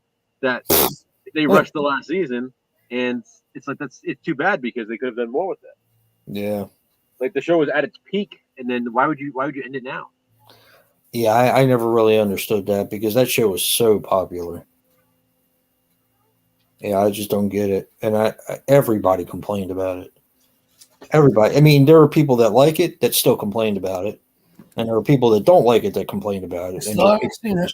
Wait, are we talking about Game of Thrones or The Walking Dead? Yeah, Game of Thrones. Okay. Larry, the ending. I thought the ending was good. See, Larry David has the right idea with Curb Your Enthusiasm. That show came out in 2000, and he only does seasons when he feels like doing them. So it's been on for 22 years, but he's only done 11 seasons in those 22 years. And at one point, he skipped like 4 years. He didn't do a single season. Like, he just does them whenever the hell he wants to do them. Sometimes absence makes the heart grow fonder. Yeah. I honestly also felt that it was a little rushed, but that final episode, I had no problem with it. I have no problem with the final episode. I just think I like the way it ended. I thought it was logical. There's so much more they could have done leading up to it. They rushed everything before it. That's the problem. Jon Snow going back to be the king of the North was definitely logical. Well, thanks for spoiling it for me, fucker. Well, you said you saw it. I didn't. God damn! I thought you just said you saw it. Mm-mm. I just said people complained about it all the time. My cousin, I started watching it with my cousin. You know what? It's been out for like 4 years. You have no fucking excuse. I do actually. What's that? I don't have HBO or Showtime or whatever. You can buy it on DVD and Blu-ray. I had the first 2 seasons. I think first 2, 3, maybe 4. I don't know.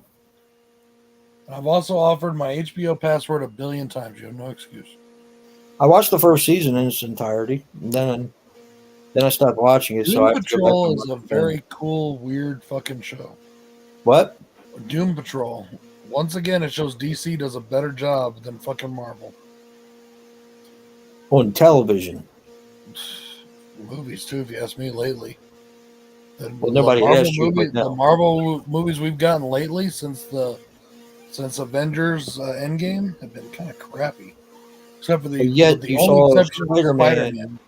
That's the only exception. Probably the best movie you've ever seen. That's the only I didn't say ever seen. I said the best comic book movie I've seen since in the MCU since those. And then in the same breath, you say it hasn't been a good one since Avengers. I said with the one exception. Let me finish my sentence, fucker. Nope. Toxic fandom. And I still said that one was better than Avengers Endgame. I don't think Infinity Wars was that good. I don't think Endgame was that good. Well, when you saw Infinity Wars, you were over the moon about the fucking thing. No, go back and watch my thing on that. I'll go watch my thing on that. Nope. I badmouthed the shit out of Infinity Wars when it came out. Nope. Dude, go watch my review. It's up. It's public now. You can go see it. I'm giving you another view. I know what I saw. Whatever. Then you obviously don't remember because that's not what I said. I flat out said that they greatest movie ever. No, I did not. I never said that about any Marvel movie. Yep. Never. Greatest movie ever. No, I don't think so, buddy. You were over the moon. Motherfucker, I will screen share my fucking thing for you. Screen share? No thanks. Huh? Nah. The greatest fucking comic book movie ever made is still Batman 1989. DC wins again. Get over it. Second greatest ain't even one of the top two. It's a fucking No. it's a Teenage Mutant Ninja Turtles movie. Now you're smoking dope now. Teenage Mutant Ninja Turtles Part 1 is the second greatest comic book film ever made. Your opinion. Period. You need to throw that in there at the very end. Story to written to the way they. See, that's the thing. You deal in absolutes. Well, I said it's my opinion. I didn't say it was yours. No, actually, you said end of story. You did not say just my opinion. You said end of story. Well, you know what? It is. You don't believe me? Go ask a bunch of other people. Now he's saying it is again. See, that's the thing.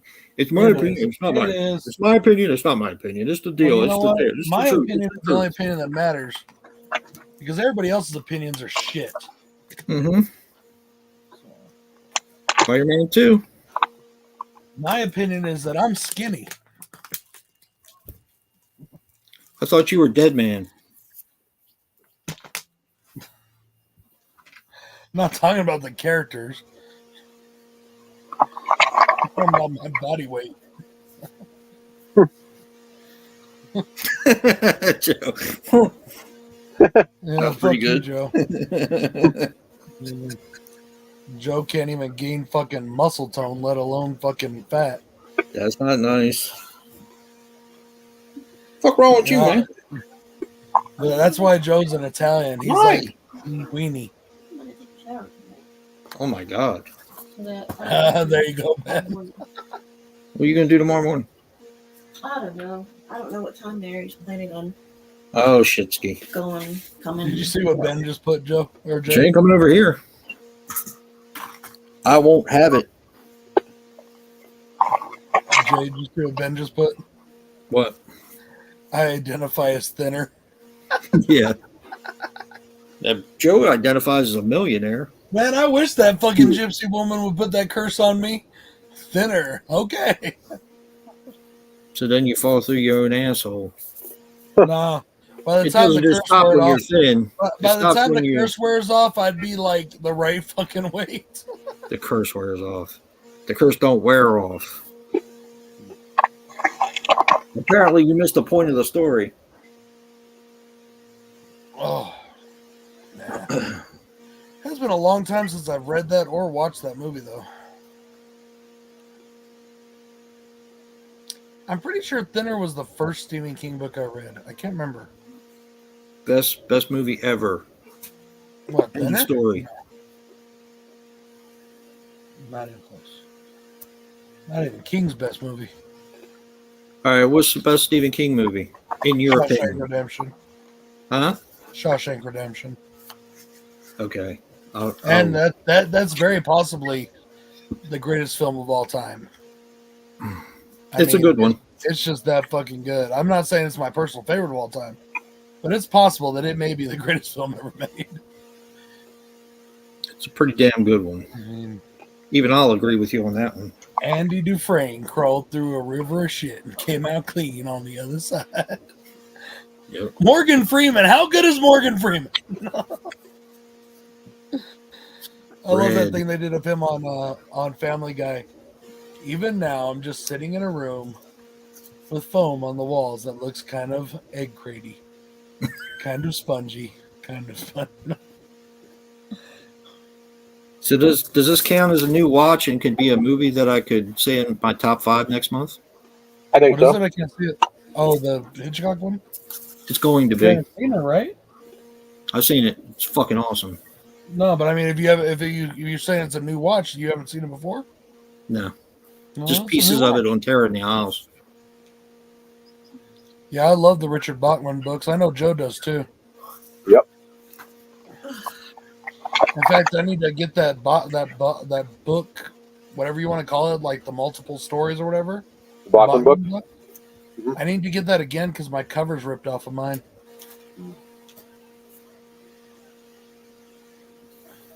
Do you need to switch regular phones? Huh? Do you need to switch regular phones? I don't know, but I don't know if I ever want to Did use you a know that landline the again after Regulators watching is also a Scream. Bachman book, Joe? Was that? The Regulators is also a Bachman book? Yep. Regulators Bachman. Desperation is King. He released them on the same day. Yeah, but they're related. You know what I mean? Like, Yeah, that's what I mean. They released them on the same day. You could read them back to back. Their covers connect too. yep. Personally, I think Desperation is a little better. You In fact, a lot better. If you don't mind. What are you going to use for light? I really, really like that book. And I wonder if That, that was done on maybe turn purpose. them that Like, one. he didn't want Regulators to be as good. You know what I mean? Like, because it's Richard Bachman. That's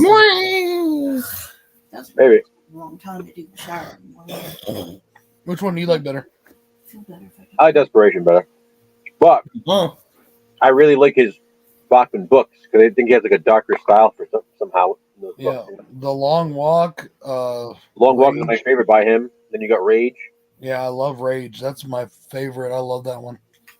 Such a good story, and I get why he thinks the way he does about that movie book. But at the same time, I'm also like, I know. dude, really? Come on. This package is leaking. At the bottom or the top? This is Anchor Bay's up. Yay!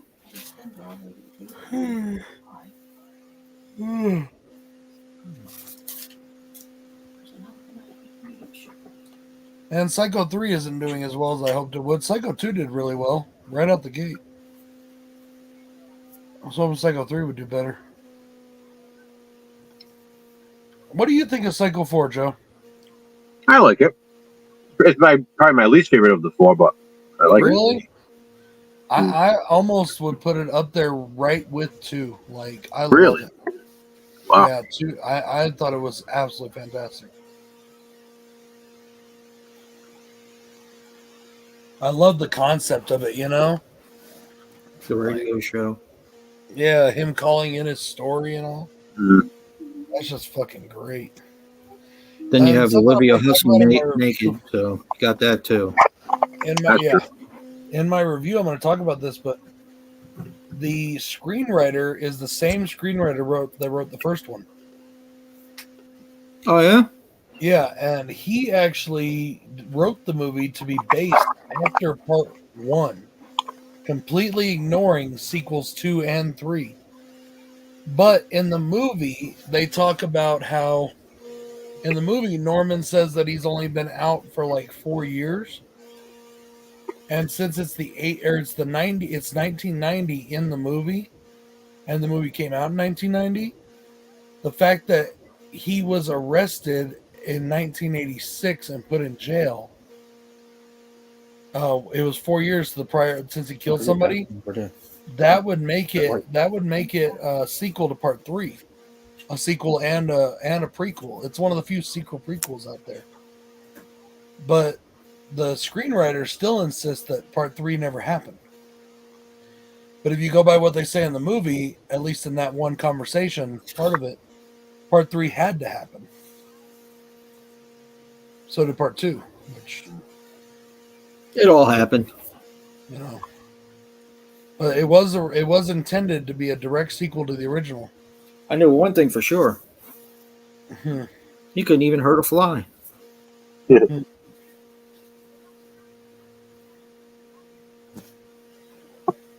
He is so good in those movies. Watching the uncut version. He's just fucking brilliant. Yeah. I thought I told you that he was gay. I don't remember. If you did, I've forgotten. Or Because Oh, you you said did in that? your review that you didn't know he was gay. Oh yeah. Then he died. Yeah, He died. I didn't, like, Yeah, he did. if you did, I forgot all about it. I was like, really? I'm like, Yep. Yeah, he died. He died of AIDS. Can you still see yourself? Yeah, I didn't know that either. Or which, unless you mentioned it, but I probably forgot that too. But Yeah. I was going to talk about the next film because he died like not too long after filming it. Part 4? That's what I asked him, Ben. He said he wasn't going to. So it's a movie. I It's did. not the series, right? That's on It's that 4-pack. It's a movie. So. Is it actually part of the franchise? It was a TV movie. Well, part 4 is technically a TV. I just to shut people up. I threw it on my ranking because if people wanted to say, "Oh, what about this?" Because everybody's an expert now. Maybe So I'll I do it figured- later as like a bonus add-on. But right now, my plan next one to watch is part 5, is the remake. Well, just make sure you take some coffee if you're going to watch Bates Motel. Yeah. Okay. It's boring as hell. It's very boring. Jay liked it. In Furs. Me? You said it was like fucking weird, didn't you? No.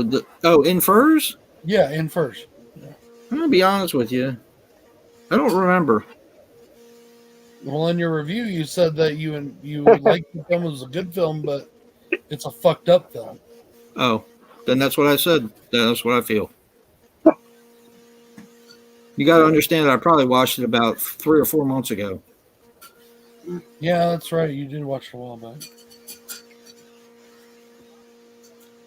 I've been trying to catch myself in our videos, Jason, for the next challenge, because I'm saying things, and like I mentioned in a couple of videos, I'm like, by the way, I'm filming this in April, but you're not going to see it until like August or September. Not So- me. Fuck Yeah, I that. saw that. You said that.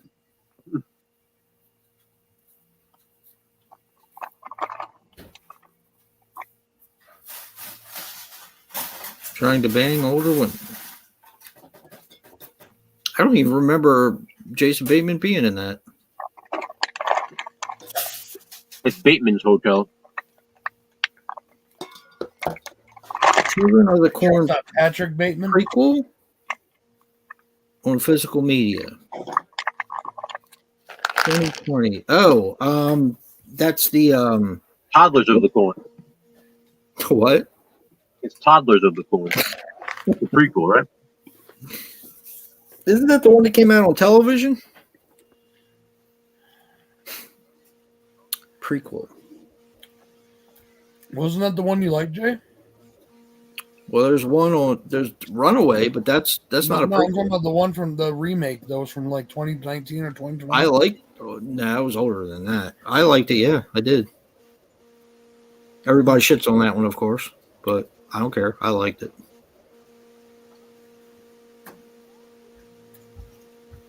A Bateman stalker, huh? Wow. How I remember. Boy, that movie was slow and old and slow. So slow.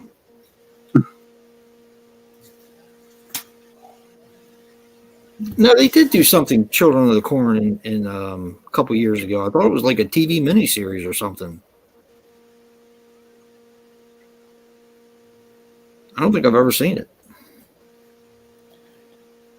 Okay, I really liked Hannibal. And I liked the beginning Okay. of the Grease that I watched. I didn't get to finish it. Okay. Didn't one of you get to finish or watch Damien? I watched the whole thing. You said it was good, right? It was okay. Wasn't bad. And it's like about adult Damien? Yes. He plays a photographer, like a war photographer, sort of. So they changed the storyline like from what he became in part 3. Right. It's a very odd show, and the whole show is kind of a slow burn. But I mean, it wasn't bad. It had good acting. Well, I'm There gonna were some check that things one in it out. I'm gonna that I check thought out. was pretty Scream. cool. Huh? I'm sorry, I'm sorry, I thought you were finished. I'm sorry. Sometimes there's a delay and I think you're finished or something, and then I talk and then you're still talking. So sorry. So what are you looking for now? No, go ahead and finish. Please finish what you were saying. I didn't hear what I don't even remember now. you said something about a prequel. No prequel. I was talking about the Damien thing. I watched the whole thing. It was okay. It was a slow burn, but it was okay. Go ahead. Hey, Jason, you know what sucks? What? Good night, mommy. Hey, Hey, that's why I did that one first. Joe's video. Joe. Now I know Joe goes a little too in depth sometimes. I'm not gonna say how. But yeah. What? Anyways, his in-depth ranking of the Scream franchise made me really want to watch the Scream TV show. Oh, it's good. So, It's really good. and I asked him if he'll make me copies of them since he can't get them. Or at least the last 2 seasons. I'll buy the first one. Anchor Bay released the first one. I'll find it. Really? Yep. I've seen it in stores. I just passed it up, and because a lot of times I'm wary of stuff like that. Like TV shows based off horror movies or off video games are usually not that great. Well, like I said in my video, I was too. That's why I didn't watch it when it was on. Oh, Chucky comes out what, next week? Yeah. Was it really? Mm-hmm. Yep. Wow.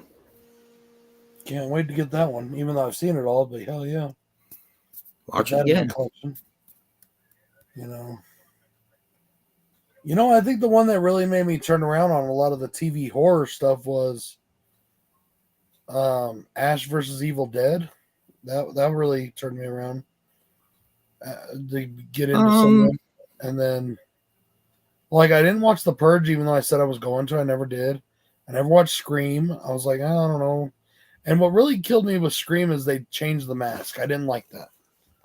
And I know why, because of the copyright and all that stuff. Or It whatever. fits.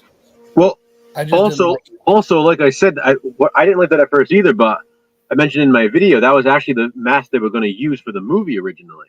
Right. So that's why I kind of like it, because it's like, all right, well, at least they're not just doing something completely different. Does it at least come off of the movie, or is it totally separate, Joe? Does it follow? Like it mentions and talks about Woodsboro. It does not mention it. The creators of the show eventually had the plan to make it part of the same universe. Dimension and MTV decided not to do it in the initial first 2 seasons just because they weren't sure if they wanted to go in that direction. But there's nothing to say that it doesn't take place in the same universe, because they were leaving that door open.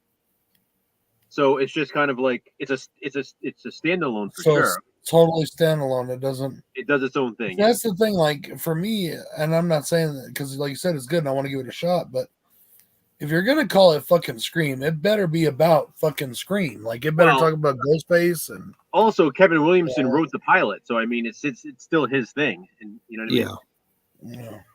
It resembles Scream quite a bit.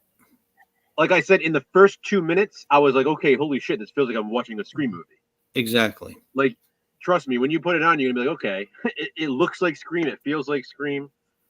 And again, Kevin Williamson wrote the pilot, and you can just tell that he wrote it. Just the way the lines are, just the way it flows, the different things that happen in the pilot. It's definitely like a Kevin Williamson film. Yeah. Yeah, I think there was that. I'm talking about like ones that are based off of horror. I'm not talking about like The Walking Dead that was made for TV or whatever after the comic book, but like the ones that were made off of like old movies and stuff. I think it was that one because I liked Freddy's Nightmares when I was a kid, but like the Friday the 13th always kind of fell flat for me. I'm gonna give it another chance now that I have them all. I just haven't got around to it yet.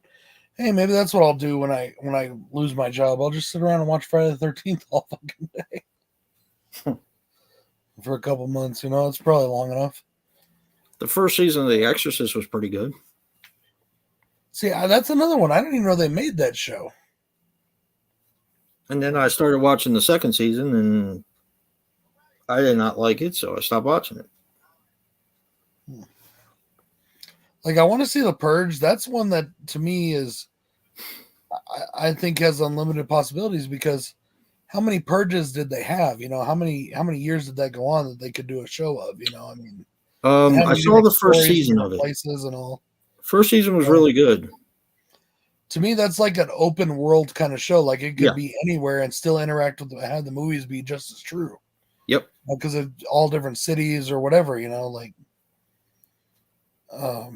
Yeah, it worked well for being episodes and all. Yeah. Oh. trying to think what other horror TV shows there were that I liked from like a little earlier back in the day. Yeah, I saw like the first 3 or 4 episodes of Clarice, and I liked them.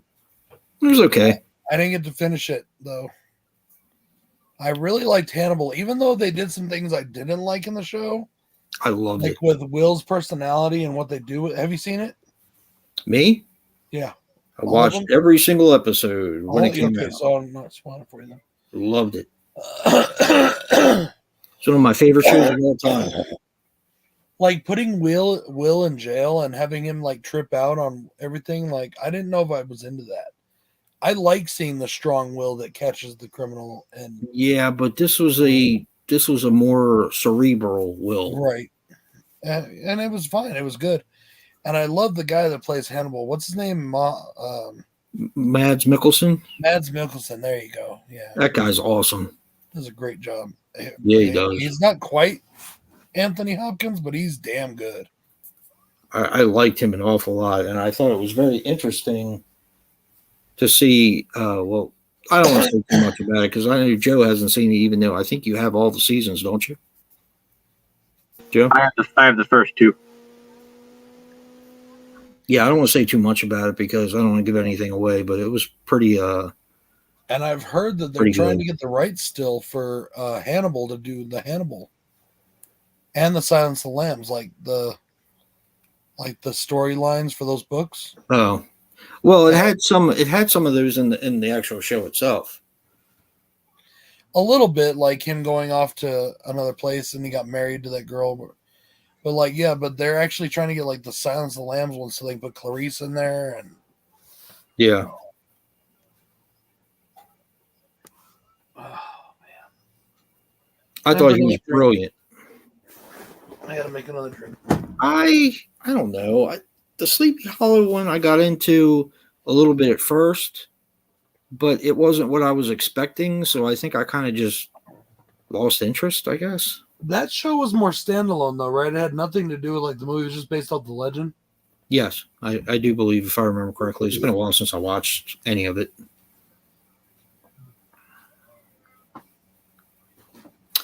Guys, I think I'm going to tap out. Really? What time is it?